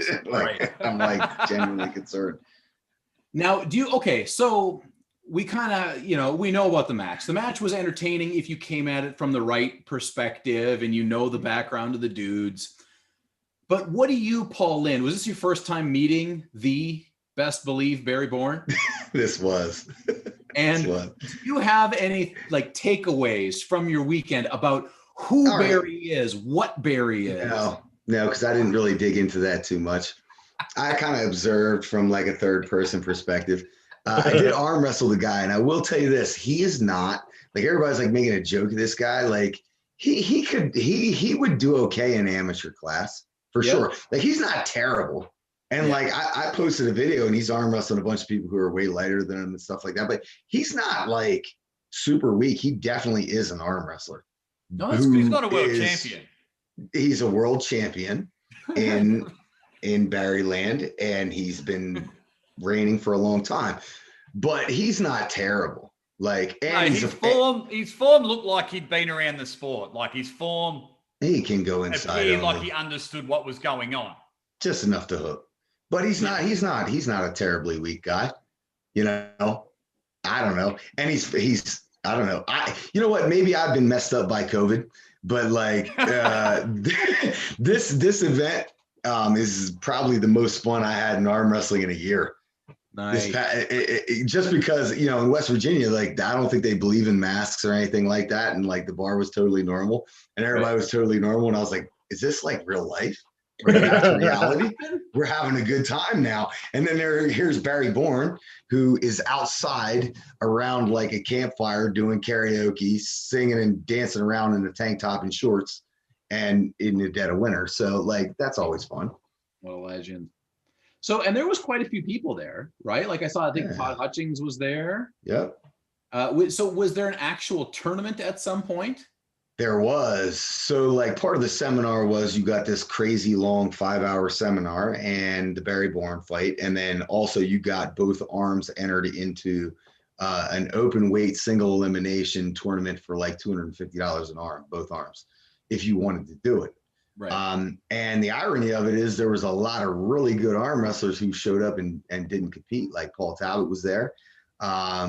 Kevin Robertson was there. Todd Hutchings was there. Like, so we had a great after pool. It's phenomenal. Yeah. And I was stuck reffing, so that's tragic. So was there anybody of significance? Like, I don't want you to have to like leave people out or name names. Alex Toproll. Yeah. And he pulled in the tournament? He did not, but his wife did. And picked up a couple wins. She picked up, it's open weight. It's open weight single elimination. She did pick up wins though. Nice. That's good. That's great. Well, I'm glad it went well, right? In a time where like competition is at an all-time low, but desire is at an all-time high. This was a nice little fun. Yeah, very refreshing. Very. happen. Yeah, it was fun. I mean, the boxing fight would have been all right if it wasn't shit, but entertaining factor. We all watched it, and we've all watched it again. So yeah, as much as I like to give it a bit of banter and wind it up a bit, yeah, it is what it is, and hopefully that's it. hopefully there's no more. It was worse. It looked like when you go to a family do and you've always got that drunk uncle and he's just ready to go and he's just turned to you and gone, Paul, hold my wallet. And then he tries to fight anyone. Yeah. And yeah. Once I saw him put up their hands like this, I was a bit like, oh. But it was entertaining and it was good. And if anything, it got a lot of the arm wrestling community together. I mean, like Paul, you were just saying there was heaps of people there. So for me, that's a win. As much as I tease it, that was a win for the arm wrestling community. So you did see that Barry Bourne like reissued another challenge to Dave Morocco, now with $10,000 on the line. Oh, okay. And I'm like, can we just like take a collective, but can we all put money in to not see it again? Like, can we just all put the 10 grand in and pay them both to just? I think he mixed it up. He should have put the 10 grand on the first one because he already gave us the milk. I ain't buying that cow. Yeah, there's there's no 10 grand, guys. Like when I was watching it, there's no 10 grand. There's no 10 grand. I mean, look at his clothes. You can tell there's no 10 grand. But during it, I thought my channel feed went weird, and I thought Usain Bolt was on the TV. I was watching Barry Bourne run so fast in the match. I thought the Tokyo Olympics must have been on. Yeah, I think it was weird. In the third round. Dave throws one, and then he starts running. Yeah, he ran it. Yeah. And Dave was too tired to chase him. He just put his hands up like, what are you doing? Yeah. I'm not going to run after you. There was not much for him to do from there. Wild. Oh, man. So it was good. It was entertaining. It was nice, at the very least, to see all the faces of some of those guys. And now we got your videos coming out on Lethal Arm Assassin. And so it was good. I like it. Now, do you guys know of anything significant now that's worth looking forward to at this point in time? Is there anything on the horizon? Next Saturday. What's happening next Saturday? The Underground New York Championship. Yes. We are hoping that Jason Merlot will bless us with his presence and his thumb has healed up. We are hoping because we might have like a very weird middleweight class that would compromise some of those guys that we were looking for in the cock of the walk. Confirmed names right now: Paul Talbot, Joe Hudick, Brandon Alcesser, amongst others. Nice. So there's a chance Storm's going to compete. We don't know yet. Jason, obviously. So it could be really good. There's talks of people traveling in.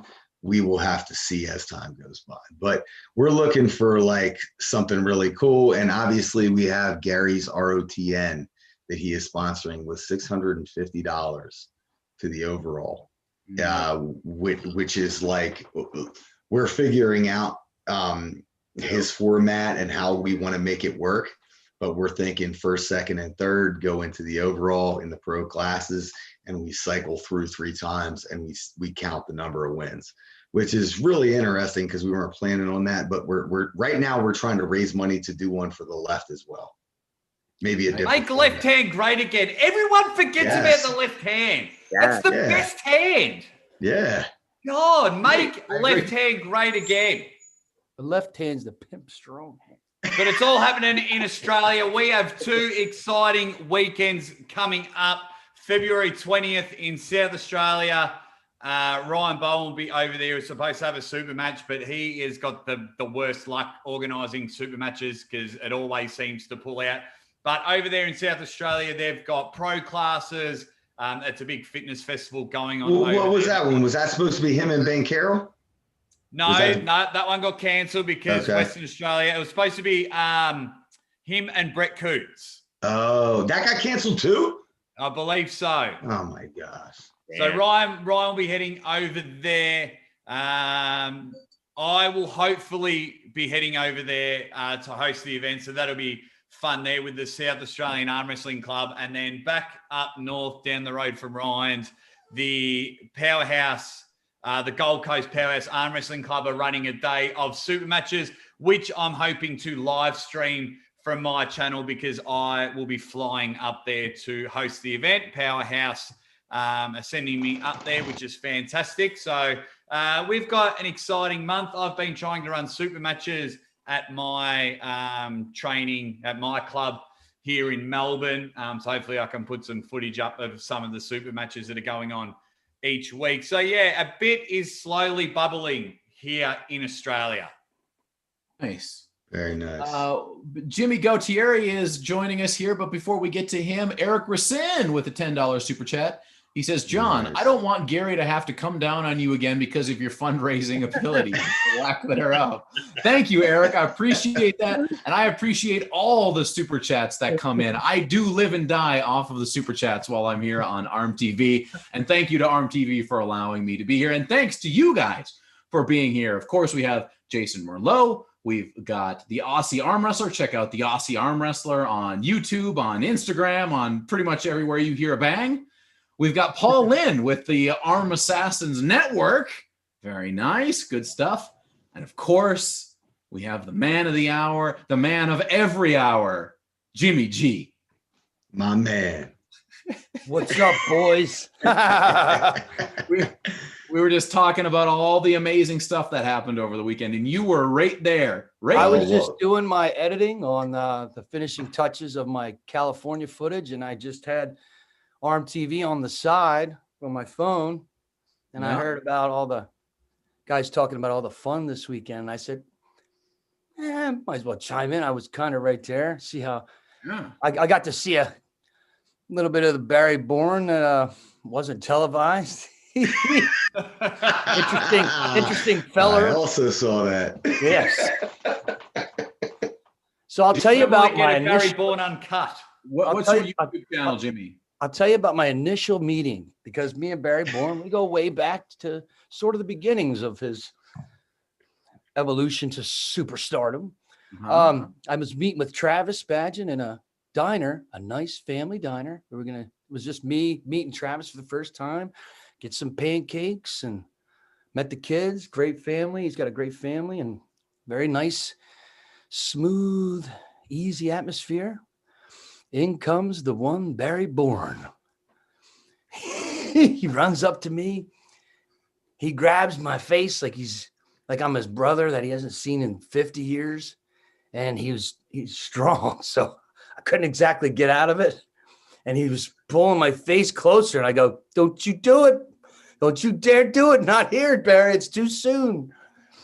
So right from there, Travis is like, hey, man, have a seat. Relax. Let's get something to eat. Hey, Barry, what are you going to have? You got any bud in here? It was a family restaurant. The first thing he wanted was vodka. I was like, where? He had zebra,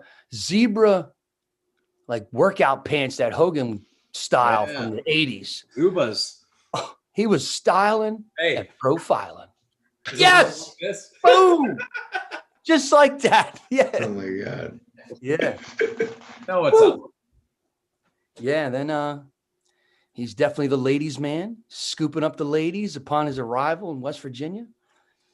And yeah. Why does everyone lie about Barry Bourne? Why are you lying, Jimmy G? You're my guy. This is no. Unless he's paying for these ladies, they don't know, or it's their consent. For sure. Listen, I swear on my mother's eyes. He picked up a chick. She was like he picked her up, like he lifted her off the ground. No, like she was I don't know, how can I say this politely? She was one of the ladies that you find in the dark alleys about 4:30 in the morning. Yeah, she was one of the ladies that asked for vodka at a diner. Jake, she was not a 10 spot by any means. She was probably a 1.8. That's all right. Beggars can't be choosers. Beggars can't be choosers. That's okay. Those people need love as well. I mean, we all can't be like Paul Lynn and Jason Malone and get 10 out of 10s every time. So, the leftovers that spill out of their cup, the Barry Bournes get to come in and take sips off. Now, before we keep chatting, there's a guy in the super chat. I think he's about to have a heart attack. It's Thomas Quevedo. Yeah, I saw this too. Thomas, he has asked this one question 600,000 times. And you know what, Thomas? We're not going to answer it. No, just kidding. Just kidding. Let's help him out. He is asking, we'll go around. We'll start with you, Jimmy G, because you're new to it. Where is it? Wait, you've changed your question, Thomas, 1,000 times. If Chafee beats Levan, if Dave Chafee beats Levan, does that make Monster Michael Todd #1 in the world? No. Completely depends on who you ask. Yeah, well, I'm asking you guys. No. I think until we get some kind of atmosphere where you can put the top 5 in the world, then it's basically opinionated, don't you think? It always will be, because it will come down to the league rules that are used, and then we'll end up having all these asterisks next to everything. It's a huge mess. It's a huge mess. And I think it's interesting to think about arm wrestling because we're in this weird period of change, and it's happening over a long period of time, right? We had WAL rising up, PAL rising up, and now we have COVID throwing snowballs in our face every 2 seconds. So we will figure this out. I'm quite sure we will figure it out. But what it looks like at the end of the day is a very difficult question to answer. We're talking earlier about the potential for leagues to just poof go away because we can just do it on our own wrestling YouTube channels, right? So that's a possibility. There's lots of different options out there. I think that Thomas, we apologize. We really can't answer it. Short answer, no. It won't make Michael Todd #1 in the world. We can go into it long form of why, but it'll just be too confusing. But Uncle John has summed it up there. It's the asterisks that get in the way. I have to agree with you there. I'm in the no category. It wouldn't make Michael Todd #1 if Levan takes a loss. So, Paul? So the tricky thing about this is there's no static for #1 in the world. So it's not like you just achieve the crown and then everything else goes on pause. Like everything, like an arm wrestler's career is like this all the time, up and down, up and down. So the problem is trying to define who is #1 in this moment. And in this moment right now, we have no arm wrestling for like a year. So there's no way to define it. And then any matches of reference happened a year ago. So like Michael Todd beating Dave Chafee doesn't mean anything a year ago. It means nothing. So like the variables are constantly changing. So like even if you are like, and like I heard Devin had a video about it, like back in this year when I was like ranked #1 or considered #1 in the world, like it was a small window, and then it changed, and then it shifted to somebody, it shifted to Dennis, then it shifted to like Andre. Like these things happen all the time, yet regardless of who is perceived as the #1, we rarely ever get to see them against the top 10 competitors beneath them within the time frame required to crown them #1. So any match that happened a year ago is largely irrelevant. And you also have to take into account the fact that we have all these super contrasting styles and these quote unquote awkward styles that create problems for possibly the strongest people. So, I mean, back to the original answer. No. What? Right.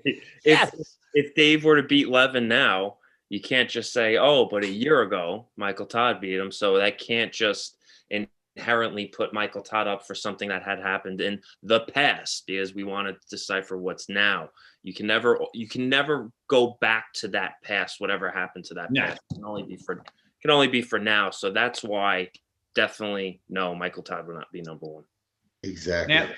Now, speaking of #1s, Paul, you're our inside guy here to help out with this. Someone's made a comment in the chat saying, can we get Aussie Jake on the Neil Pickup channel? They would make a banger podcast. You're my inside guy, Paul. Why aren't you just dropping it to Neil and just throwing our names out there? I'm gonna do it right now. Whoa. Paul's the man who makes the big decisions. I'll do it right now. And to address Nas has wrote, my God, they gave into spammer Thomas. We did. I did. The other guys didn't. I did. It was a really good question. I couldn't help myself. The guy just kept going and going and going, and he just wore me down. So Energizer Bunny. And to thank you, Thomas said, no questions are answered here. I'm glad at least he's happy that we took the time to talk about his question. Thank you, Thomas. It was very nice. But did help the algorithm. Did help the YouTube algorithm by constantly asking. So, Thomas, thank you very much for that. Appreciate that. We did get another super chat from Mike's Madness, $1.99. He says, Travis is all of their daddies. I think left hand, definitely. He could be. Who said that? Who said that? Mike's Madness. We also have 217 in the house. He says, star-studded podcast tonight. I agree. It's a great one. Great stuff on tonight. Nos is having a bit of a... Oh, that ain't going to show. We're going to send it right now. We're going to send it right now, Jake. The word is in. It's in. Send. We'll see how much pull I have. I don't know if I do. I bet you'll get blocked now. I know. The fixed chat. Yeah. Blocked again. Tomorrow's show not happening. So Gary Roberts, from his man in the high castle position, wants to make sure we're all plugging our channels. So, of course, I'm Uncle John from Uncle John's Arm Wrestling Show. Jason, do you have a channel right now? I do. It's very little bit of arm wrestling. It's more fishing. What is it? Just Jason Merlot? I think so. I don't even know the name of it. Go check out the Jason Merlot show. Jason, I'm subscribed to your channel, bro. I've been subscribed to your channel for like 4 years. Jason has all his arm wrestling highlights on there. Look up Jason Merlot on YouTube. He doesn't even know his own channel's name, but he is out there, and he's done some cool shit over the years. He sells himself short all the time. And he's an amazing fisherman. And I post my losses on there as well. I do too. That's Jason, primarily my losses. Put your link. Put your link in the chat for everyone, Jason. Put your link so everyone can go subscribe. Put your link to your channel in there. We'll all put them there in a moment, but get yours in there first now, Jason. Yeah. Actually, I'm going to do that now. And of course, we mentioned the Aussie arm wrestler, of course, is here. Paul Lynn with Lethal Arm Assassins. Is it Lethal Arm Assassins Network or Lethal Arm Assassins Network? We went with a long name. It was my name, and then it turned into we have the Lethal Arms brand and everything else. And then Storm's team is Arm Assassins. And we just kind of turned it into a network because PA is really just one large group. And it's also the idea of this could be like a place where people can post whatever they want. So if somebody wants a video posted that's pertinent to arm wrestling, or they want to make something, we'll post it for you. Nice.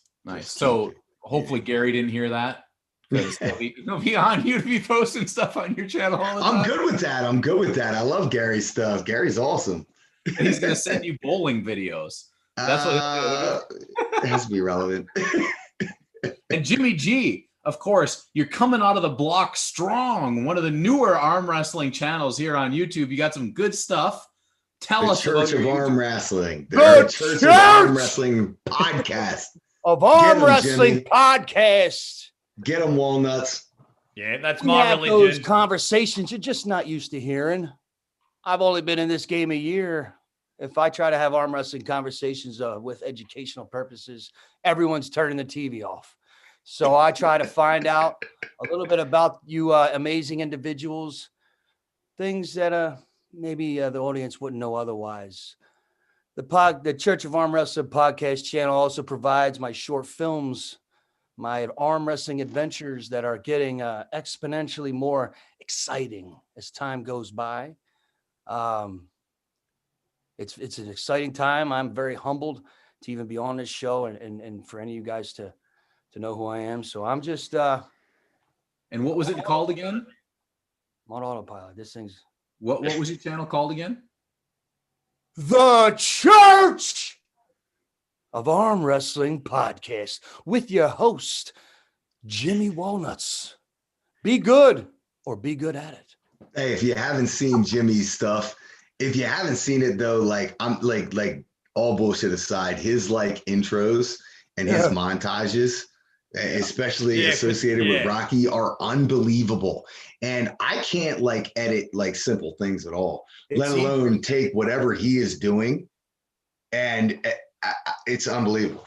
Yeah, the clips, just those little short clips of the city and everything Rocky related. So absolutely good. Excellent. And for him to just pick up this editing program and just start fiddling around with it and put it out, it's awesome.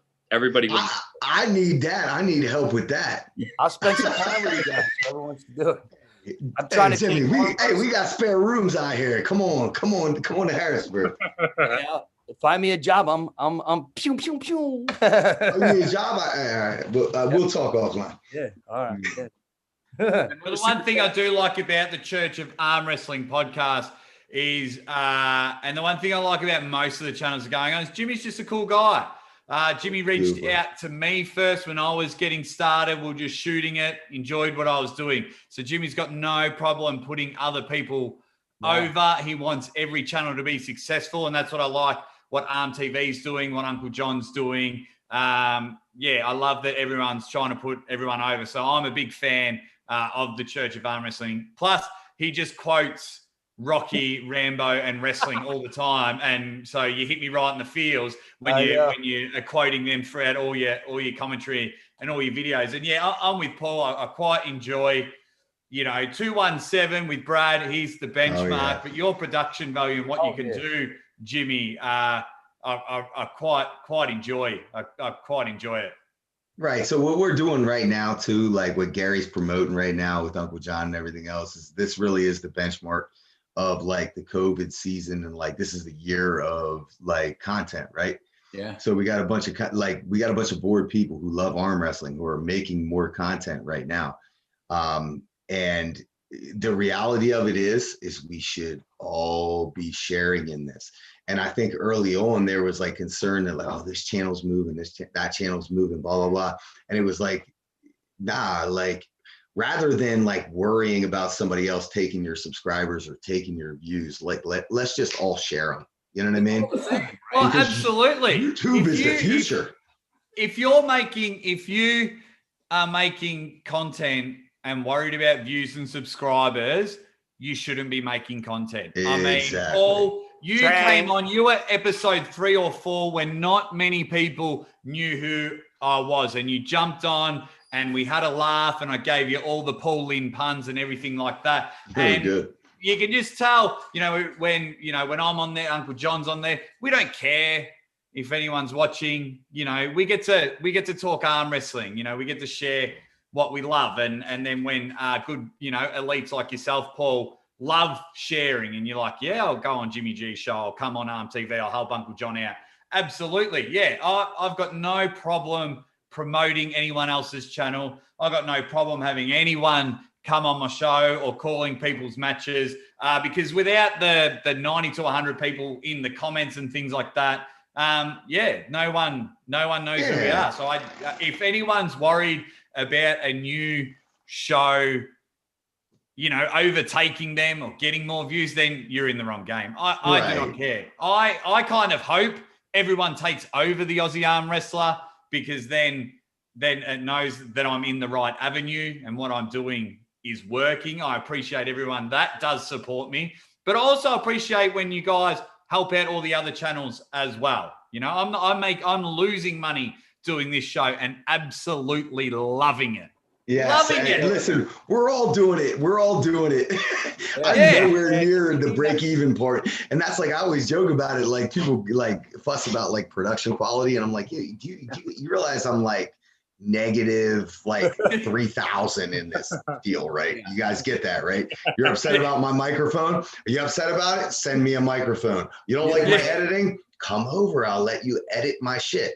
Like, But the reality is this entire thing is like symbiotic. So like as arm wrestling grows and as arm wrestling YouTube followers grow, as ARMTV and Arm Wrestling TV, as those like benchmark channels grow, we all grow. So like, and then all of us who aren't there yet just get closer to that break-even mark so we can get out of the red. That's it. That's the goal, right? We do have a couple of super chats. Mike's Madness with another super chat for $1.99. He says, Paul Lynn is also a beast. Will you be in Texas in March? I don't I'm assuming know. that's the Waxahachie, March 27th. I do not know yet. I don't know yet. Strong possibility that I might see a walnut down there. Oh, you going? Are you going, Jimmy? I'm working out the deets right now, my friends. All right, let me know. Maybe I don't want to say yes or no, but Paul, we'll talk off the cameras. Yeah, let me know what the flights are looking like, and let me see what. How's this, Jason and Uncle John? Paul gives us all the praise about we should all be sharing and one love, and I'm Paul Lynn, I'm the nicest guy. 4 times already, side deals with Jimmy G. Hey, man, let's not talk in front of these peasants. Yeah. Let's wait till off camera. Oh, hang on. Cameras are rolling. Hi, everyone. I'm Paul Lynn, and I'm the nicest guy in arm wrestling. I love you all. Jimmy G, let the peasants talk. We'll make our money off camera. But Uncle John, Jason, Aussie arm wrestler. Oh, everyone. Oh, I think I've been pretty clear throughout my whole existence. It's PA all day, Jimmy. It's PA all day. Me and Paul are less than an hour and a half away from each other. It's inevitable. Pennsylvania versus the world. That was good. Jason, you're close enough. Yeah, you're Jason's close enough.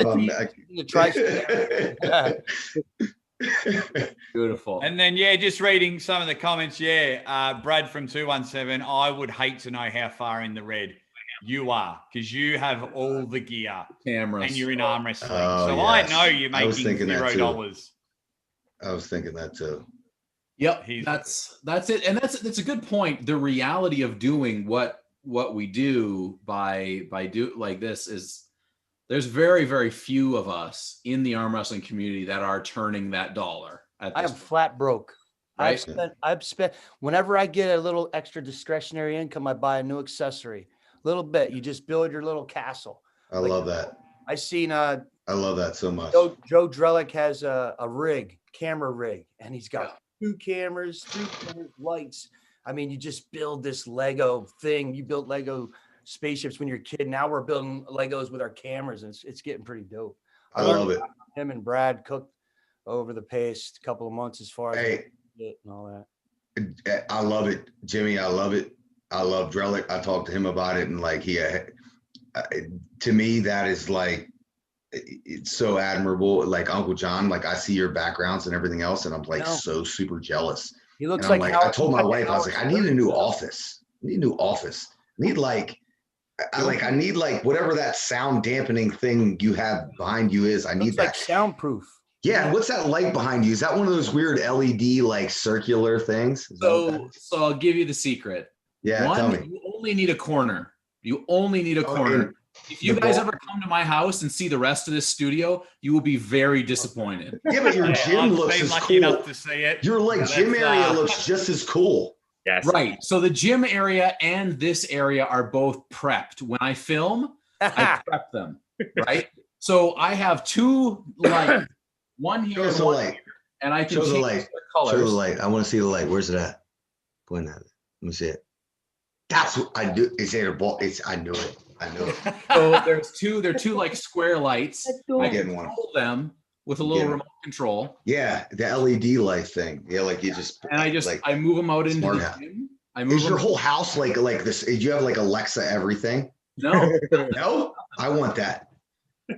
We had it in our old place before we moved to this new house, and I just found that after a minute, it's kind of like Yeah, but it looks cool right now. It does look cool right now. It does look cool right now. We did get another message from Gary Roberts, the one and only. He says, I want to see Paul Lynn in the ROTN class in Texas. top 209 auto advance into the heavies. Oh, throwing a little. How's that work? What's the auto advance? Well, we get Gary on. Does that here. mean I got to make 209? I got to cut like 6 pounds? No, I don't want to be cutting weight right now. I only have to cut 4.5 pounds to get to 209. Get out of here. You're lighter than me now? Yeah. Wow. I have to put on weight to get to 209. Oh, man. So Gary, you should come in here. Gary, if you're listening, I'm assuming you're listening. Come on back in to join the party. I don't know if I think I made you co-host again, but we have been going for a good almost 2 hours now, and we've had some good conversations. We have had the Levan and Michael talk. What do you guys think is the next hot topic? Is there anything that's gonna come up that, you know, because now like the Michael and Larry stuff is still gonna be ongoing. So I have a good one. Yes, I have a really good one. So it's February. That means probably the last week of February, I'm gonna uncover my boat, and then you guys are gonna see my training videos, and that's gonna be all bass curls. So nice. I'm gonna be showing you all the bass curls, all of my top secret tips of why I think my hands are strong. Yes. That's what you guys are going to see from me. Hey, listen, if you don't think Jason Merlot's back pressure is good, he don't need to be one of the PR group or whatever. His back pressure is crazy. And maybe that's it. I don't know if he switches arms, but it's legit. That's perfect. I love it. Am I back on? You're back on, Gary. Welcome. Oh, man. Okay, so let me give you some behind the scenes. So my wife and I'm a big TV guy. I love TV. I love big TVs. And so when we were setting up, it's like, we got to put the TV at the foot of the bed. So I've got my big TV right at the foot of the bed. We chillax at night. And I was like, let me check out the show. She's doing some work. So I turn it on with the volume low because kids going down. And I was like, man, look at this. So awesome. Those guys are like, this is ARMTV. I did that. She's like, awesome, honey. Awesome. I don't care. those guys on that TV, they're. Anyways, it's so cool to watch. You know, back in the day, you had to watch on your computer. Now with smart TVs, it's effing awesome that, you know, YouTube is converged into the TV world where you can't tell the difference. It's so cool to watch you guys just sitting there chatting. It's only going to get better. Yeah, it's so cool. Anyways, it is getting better for sure. Thank you all for contributing. I was peeking in. A lot of the times the volume is down, but I like to read the chat as I go along to like see what the chat is saying. So anyways, thank you all for being here. It's awesome. But I heard Paul Lynn say, what do you mean auto advance? Yes. What does that mean? Explain me the whole thing. Like, okay. So in my events, as I produce events, normally you'd come into a tournament and you'd be like, oh, I want to arm wrestle 4 classes. I want to pull the 209s. I want to pull the heavyweights. Okay. In my events, if you win, we'll start off light, and always our tournaments will start light and heavy. And if you think you're the baddest man in the room, pound for pound, then you just enter one class. If you place top 2, you go automatically into the next class if you want it. Oh, so you enter 209 and then you advance if you win. Yeah. If you get top 2 in the 209s, then you would be in the heavies. But the beauty of it is because you'd be the lightest heavyweight, you would be the last to arm wrestle in the King of the Table style. So you'd be okay. Hold on. So this is the ROTN. This is the rotational thing. So like if we're in the 209, if we win top 2 of that, we get to wait through the entire thing and jump into the next one. Well, as soon as your class is over, the heavyweights would begin. Okay. And we call all the heavyweights to the table, name and location, get a couple seconds of interviews with everyone. Heaviest 2 guys are on the table first. if there's 15 guys in the class, you would be the 16th or the 17th guy, depending on your placement in the class before. So what I'm trying to do is I want to, for instance, I just posted a clip from 2006 Arnold's Travis Bagent arm wrestling, 100 people. Yeah. You're like, that's awesome. He can just arm wrestle all day long. The ROTN will be looking for those kind of people who can arm wrestle all day long and not lose. They will be our champions. Gary, we're about to do it in like 4 days, bro. Yeah, we're gonna do it at your place. I'm super hyped. Underground. I was talking with James today for like an hour about how, like, where are we going to place it in the tournament? Are we going to run all right arm and do it early? Should we hold it? Whatever. So we're just trying to figure out the details now, and it's looking to be super cool. Yeah, oh guys, I'm going to do what CrossFit does. Okay. CrossFit, I've learned so much from CrossFit about how to build a business. And I'm basically coming in and I'm going to apply it. We're not doing it at Travis's event because we're breaking it down by weight class. But if you come in and you give me, let's say Don Fritchie came back and gave me another $20,000. The things that I would do differently, oh my gosh, it would be crazy. But I'm going to focus, like CrossFit focuses on the best man in the building. And then they built down like the triangle. They mastered the fittest person on earth. They have that guy.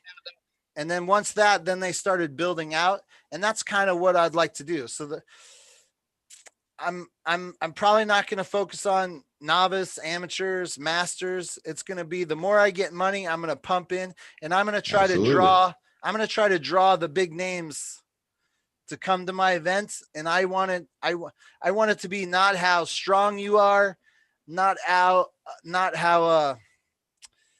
I want it to be who has the will to survive. And the last man standing, the other people go, I bow down to you, sir. I bow down to you. That's what I want my event to be. I believe when I put that out into the internet, I believe that will get the views. I believe that will draw the next crowd. I think there's too much downtime between tournaments. Okay, let's take Illinois State, for example. Dude, those guys had like 340 entries. Yeah, 320 something. Oh my God, that's huge, amazing. Mega. Yep. That is amazing that they accomplished that.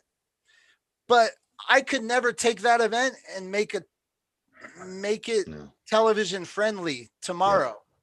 Yep. So if you were to say, well, how can I take a 40-minute chunk instantly and make it TV friendly and not be dependent on two superstars to come in that everyone already knows? And I believe that the king of the table format, by making it speed arm wrestling, by making it less about the one match and just being it about who can survive at the end, I believe that I have the magic formula that when I turn it on and my wife, it's the one thing that should be like, okay, I might watch this because this is crazy. And I don't think that guy can live. He can't last in a row. Oh, and the other thing, so I was listening to Travis saying, oh, people are going to be shady and cheat. When I get more money, then, so like in Waxahachie, there's a $3,000 prize money, $1,500 right, $1,500 left. But let's say I'm able to find an extra $500. The person with the most win streaks would get like money. So like if you get 10 or 15 in a row. I think one of the biggest variables in all this is like I was talking to James and like how is this going to go? It's going to be like a stalling foul. Like if somebody's on a win streak and they stall, like how do you assign the stalling foul to them? Because like if they're screwing around the grip, just trying to like charge that energy back up, let the hand rest. Yeah. So listen, whoever's the head rep. Yeah, I want to foul him. I want to give them I want them to give them you get 2 stalling fouls if you're winning. If you get one in this match, it carries over to the next 3. If you stall again, you're done.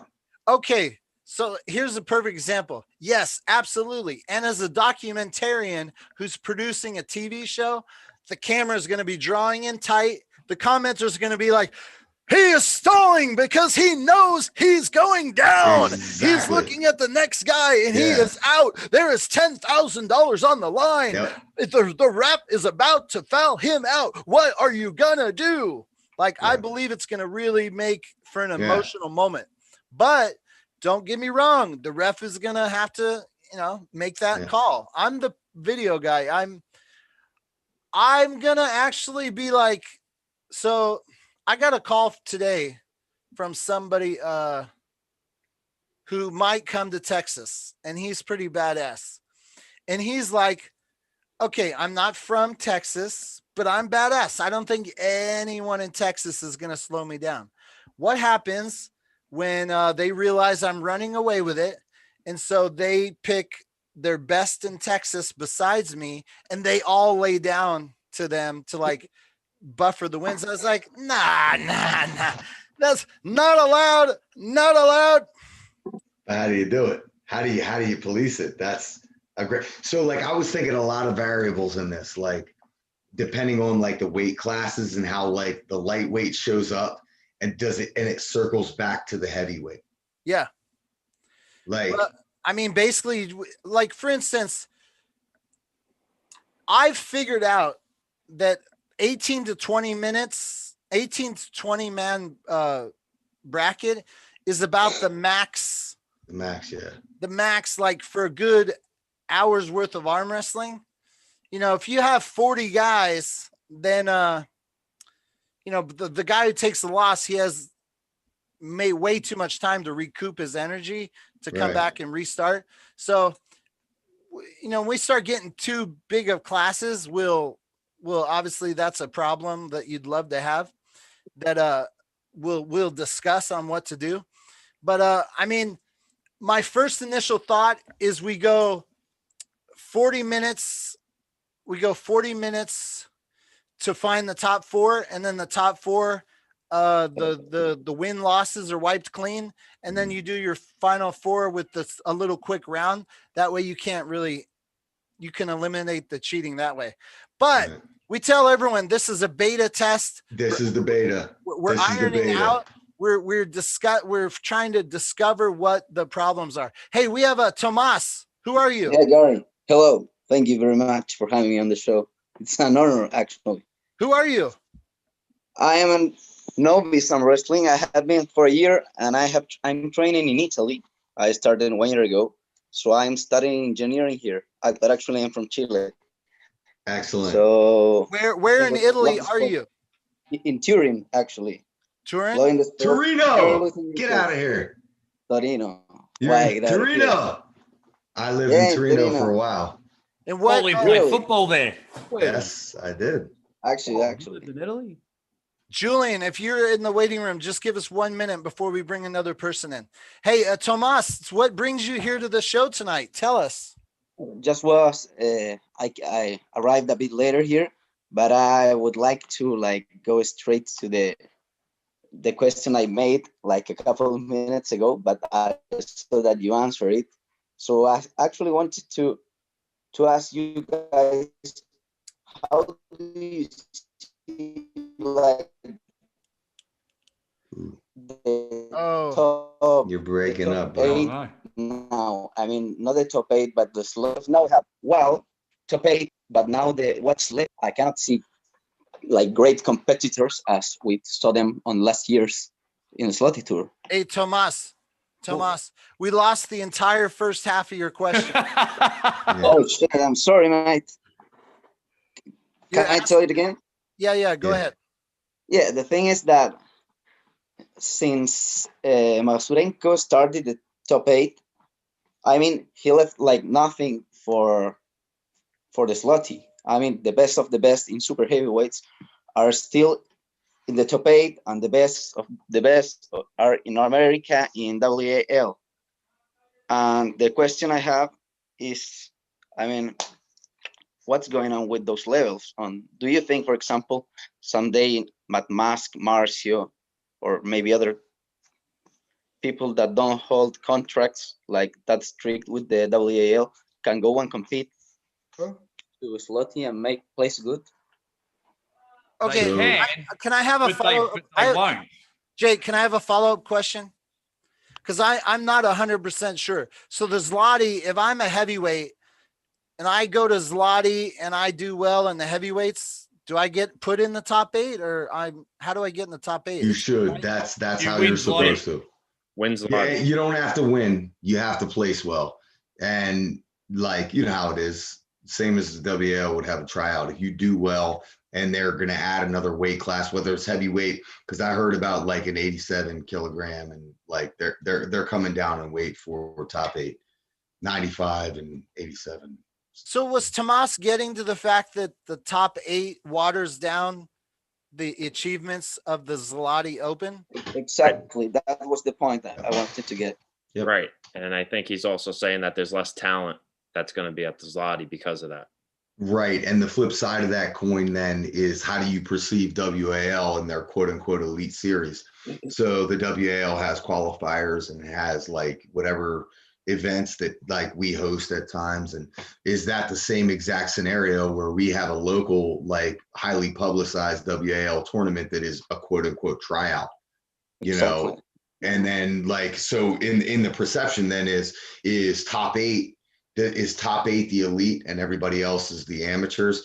And I understand what you're saying, Tomas. It's like Zloty Tour is the best tournament on the planet, right? On the planet, but now it's not. I mean, it's but like, now you've taken the best 8 out of it. Right. Yeah. Everything, it's like such in an organization of super matches that arm wrestlers are not available like they were in the beginning of 2000 to go and compete in WAF, in Arm Wars, and all those kind of tournaments. And that's kind of boring because we don't see a lot of matches in the year. Right. And guess what? Guess what's most boring? What's most boring is when you are then stuck at that level where you are the person who is just waiting for their next quote unquote super match. Yeah. And expected not to compete at tournaments, because I can imagine the tournaments are the fun stuff. You don't get it anymore. The other question I wanted to ask you, Paul, is like, what's your opinion on the last video Ryan released about that he is 100% sure he can beat RBJ? I mean, what's happening here? I love Ryan. We're gonna do the fix tomorrow, but I don't know. What do you want me to say? RBJ is the man. I don't think that anybody is gonna say that they're 100% going to beat RBJ. I think I can give him a match, and that's me being realistic. And anybody who's jumping out in the middle weights and saying, I guarantee I am 100% ready, is lying to themselves. Okay, yeah, that's great. Well, I am confident in you, man, that you can beat him. Thank you, bro. Thank you. Just a follow-up question to that, because I'm not 100% sure. Ryan Bowen, is he like in super match format? Is that like his money? It is. His money environment. He's good. That is he's much better in a super match format than he is in a tournament format. He quite often loses his first match and adjusts. His arm wrestling IQ is super high. I won't take that away from him one bit. The guy is a student of the game. He's a savage, but RBJ is a weirdo. And I feel like he's a weirdo as far as like genetic gifts and strength. I'm not sure if Ryan's there yet. I'm also not sure if I'm there yet, but I know I wouldn't jump out on a video saying I'm 100% sure I'm gonna smash him ever. I mean, let's be honest. Ryan Bowen is also in the content creation business. For sure. Saying you're 100% sure. It draws discussion.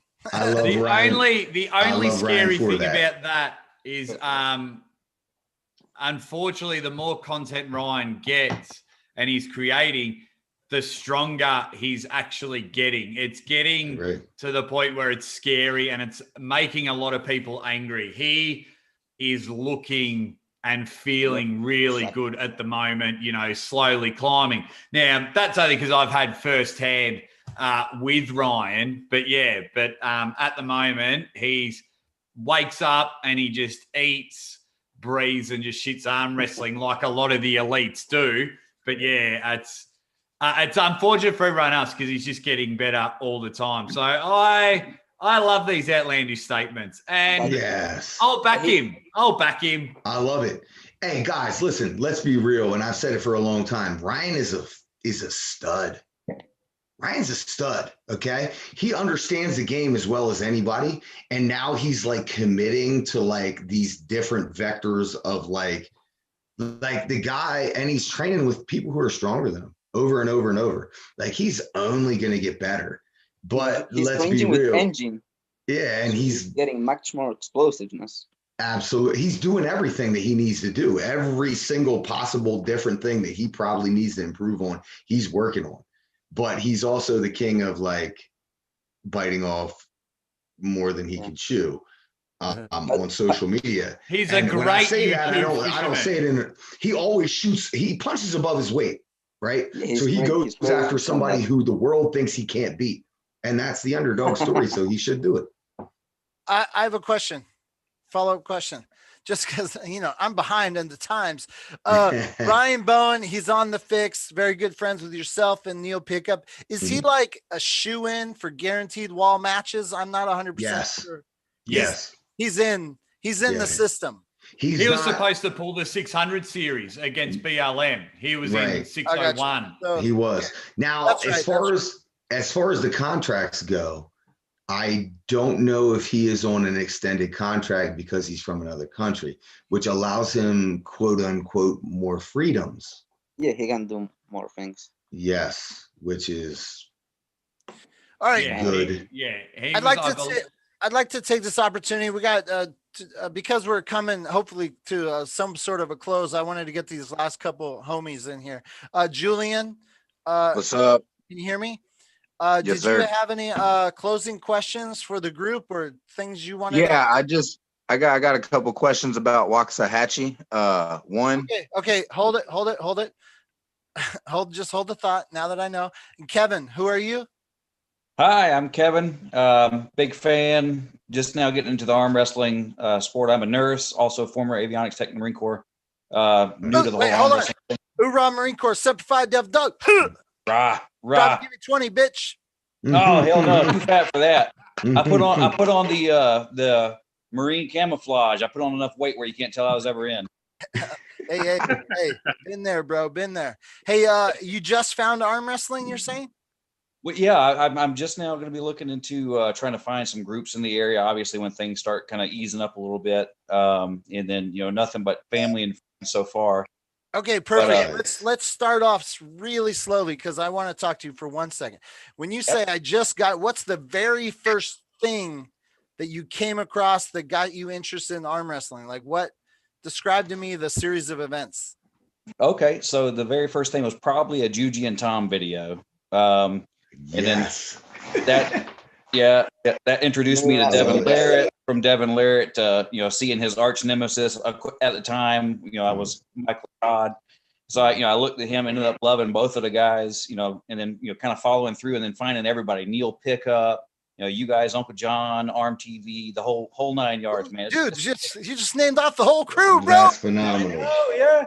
Well, that's welcome. Phenomenal. So you haven't actually arm wrestled yet? Not in any type of league setting, just friends and family so far. But I'm really, dude, I could beat your ass then. Let's go, bro. Where are you at, man? Where is he at? Where are you at? Here in the South Carolina, Georgia, Northeast Georgia, tri-state area. Are you searching for people like a team or anything? I will be. I'm going to look for I gotta kind of make sure that everything is okay with moving from state to state. Right. If you're in South Carolina, there's teams. If you're interested, I can pipeline you. Let me know. And Gary, why didn't you ask me those questions? Oh man, because you came right out with the top 8 question. How did you? Okay, I'm sorry. Tomas, I'm sorry. Kevin, thanks for coming on the show. We really appreciate it. That's awesome. Tomas, same question. How did you find it in Italy or Chile? Yeah, perfect. No, actually, it wasn't in Italy. I have like 3 brothers, and one's bigger and one's smaller. and there's a little one, but we are almost the same age, and we fight. We do a lot of sports, play rugby. I mean, a lot of things. And since I moved to university, before moving to university, I got like fall in love with the sport because nobody could beat me in school. So I started investigating, and I always have in my mind the match of Siplenkov Chaffee. Yes, that's the thing that I most remember. Excellent. That leave me like that. Then I started watching videos of Devon and learn more.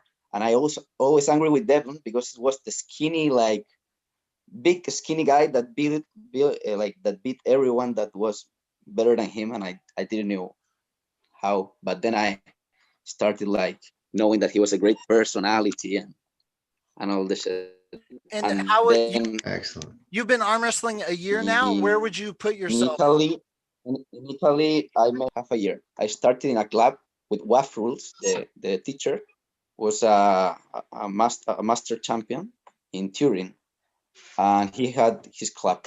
And when I arrived, I thought I was going to be like real stronger, and 60 kilos guys defeating me. Let's see the arm shot. Let's see. Crazy. Hold it up. Yeah, but now I'm like beefy. Jack. No, now my progresses have been very good. I mean, in the club, I almost beat the guys of my weight, but I was just 6 months there, so nothing more than I can do. Here I'm training with some guys in Chile that do it. There are some national champs, but I don't think it's like the same level that it was in Italy. Awesome. But there are some pretty good guys. Hey, Uncle John, I gotta step away for 5 minutes. Are you still in? Are you in? Yeah, I'm still in for a bit. I'll be right back. All right. Gary's leaving. What's our we are gonna wrap up the show at some point here this evening. The question is there any other real pervasive issues that have come up over the last week or so that we haven't directly discussed? I think Julian didn't get his question. Julian had a question. I think Gary cut him off. Wait. Hi, Julian. Wait. Let's say hi to everyone else. Julian, what's your first name? Julian, what's your first? Wait. We already know his first name. Julian, I think my man had a question. Yeah, I just had a question about the Waxahachie Travis Bajan seminar. Oh, great. Gary's the only one that can answer. No one knows. Gary comes back, I want to. What's your question, Julian? What is it? Maybe I don't know the date or anything. Answer it. Well, I just want to know if Uncle John answered my question on when. Julian, I forgot your question. I'm sorry. That's okay. You're just giving me more reason to break that wrist back and Waxahachie, brother. Oh, no. I'm gonna peel that shit back like a banana peel, brother. Did I miss your question? You're getting called out. You can take it out. Actually, me and Gary have a rematch set up, and I was just wondering that in Waxahachie, it's on the 27th. Is it going to be a 2-day event like the one in Hot Springs? Travis right now, he's talking about 2 days. He's in charge. I think he's talking about, I got to defer to Travis. I will find out for you. Hey, Gary. Yes, sir. I heard the last show that you did with Travis, and Travis stated that he would beat Levan if he can prepare well. What's your opinion on that? Do you feel it? I mean, I know Travis has a lot of timing and well technique, but never seen him with Levan. It's a different animal. Okay, listen, I will reiterate, when I came back in the sport, I saw stuff with Levan, but I was like, I was so overwhelmed by what I'd missed in the arm wrestling that I tried to just focus on like North America and people I was familiar with. So international, I just shut it out. There was no world stuff going on. So I finally started looking at this Levan footage, and I'm like, oh my God, this guy. I mean, I need to see no more to become an instant believer that this dude. All I know. No words. I've watched Travis at practice. If he doesn't get, if he's the guy. He admits. So if you go to his channel, we put him on television, the best damn sports show, where he's talking to the ex-football NFLers, and he said, "I never get hurt because I either go like this, ready, pow, bam, that, or ready, pow, bam." He's like, I have no middle. So, if Travis don't win fast, we know what can happen when he's trained. So now you have a promoter, Travis. He says he's begin training, but yes, I look at Levan. I feel like I would need to hold on to Travis's hand and help him with Levan. So is the question left arm or right arm? Left arm. Oh, left arm. Travis Okay. beat Georgie. So I'm not gonna say anything. Jason, what do you think? Left arm trained up Travis. He's got 8 months to prepare. How much money? $100,000. Oh, Travis. Travis wins. Travis, actually. Oh, Okay. I'm sorry. I should have. That's my. I should have gone with left. I was thinking. Uncle John, what do you think? Left arm, $100,000. I think honestly, if both too direct. he has 8 months and he knows, then I would like to think Travis could do it. Yeah. But he might die afterwards. Yes. I mean, the timing that Travis has on his left arm, it's amazing. I mean, he beat Georgie Tesenkov like 2 years ago in Moldova. The same year, Georgie beat Levan on WAF. Yeah. Left. Styles, I mean, all right. Let's change the question. It's right arm now. It's right arm. Same money. No. Irreversibility. No. Because how good is Levan's left? Levan's right crushes what Travis can put out right-handed. Like I think his left arm is a stronger arm though. Yeah, I forgot about left. I pick Travis left with a couple months of training. Levan says a left arm is a stronger arm though. Right. Hey, Paul Lynn, I have you in the waiting room. Is there another Paul Lynn? Impersonating Paul Lynn. Somebody's getting me. Somebody's getting me. Is that my other phone? It might be my phone. You've been hacked, Jack. I might have been hacked. It's my Levan phone. says that his left is his stronger arm. He says that. He does. Yeah, Am I still in the waiting room? So then, is it Levan or Levin? I hear Levan have 8 different first names. That's a good Levan. Dave Chafee was calling him Levin the other day. That was hilarious. I want to see What's his actual name? It's Levan. Levan. How do you know, Kevin? I've been keeping very close up to date on all the stuff happening in Dubai, and it was asked in the comments under one of the videos, and Mike said that Levan said it's Levan. There it is. Levan. There you have it. I'm from Texas. It's Levin. Hey, Paul Lynn, I don't think I got the quick answer because I know we're going to wrap up soon. Before I lose you, what are the chances of getting you to Texas? It really just matters about dates. I talked to Jimmy G. He said he's thinking about going. I might piggyback as long as I don't have work travel and things of that nature. I would love to go there. Are you going to be there, Gary? It'd be an honor to get to pull you if you come to Waxahachie, brother. Oh, if I go, we're 100%, bro, 100%. I'm gonna be there. I passed up multiple events to build for this. I'm caring for, sadly, my 92-year-old father-in-law. I'm caring for him at the moment. You good? And I just can't take any chances that I could get. I gotcha. But I told my wife, I said, listen, I'm doing all the work now. I said, at the end of March, I'm leaving town. You're on duty. Don't rush it. Don't rush it. If I show up at a match, the only chance I got is if Barry Bourne's there. Barry Bourne is not weak. Barry Bourne is not weak, guys. He's not weak. It's not weak. Well, let me tell you, Pauline, I would go into a ring tomorrow with Barry Bourne, and I will show him. I will pay. Can we do that? Can we set that up? Can I promote that fight? I would love to see that again. I will go tomorrow. You know what? Oh, yes. I could. He wouldn't be running around. Hey, Gary, if you go, don't stick up for Barry, Jimmy. Barry No, I'm is talking the way he treated Gary. himself. Barry. I see. Oh my Gary on goodness. the table. I say Gary will go wild on him. He ain't gonna run. No. Look, Oh, I'm 155, 160 pounds. There he is. And I know I would destroy Barry Bourne in the boxing ring or in MMA. Listen, Barry have Bourne is training, going to be the Julian. arm wrestling fighter. And like he's going to go to every arm wrestling tournament and fight someone in the parking lot.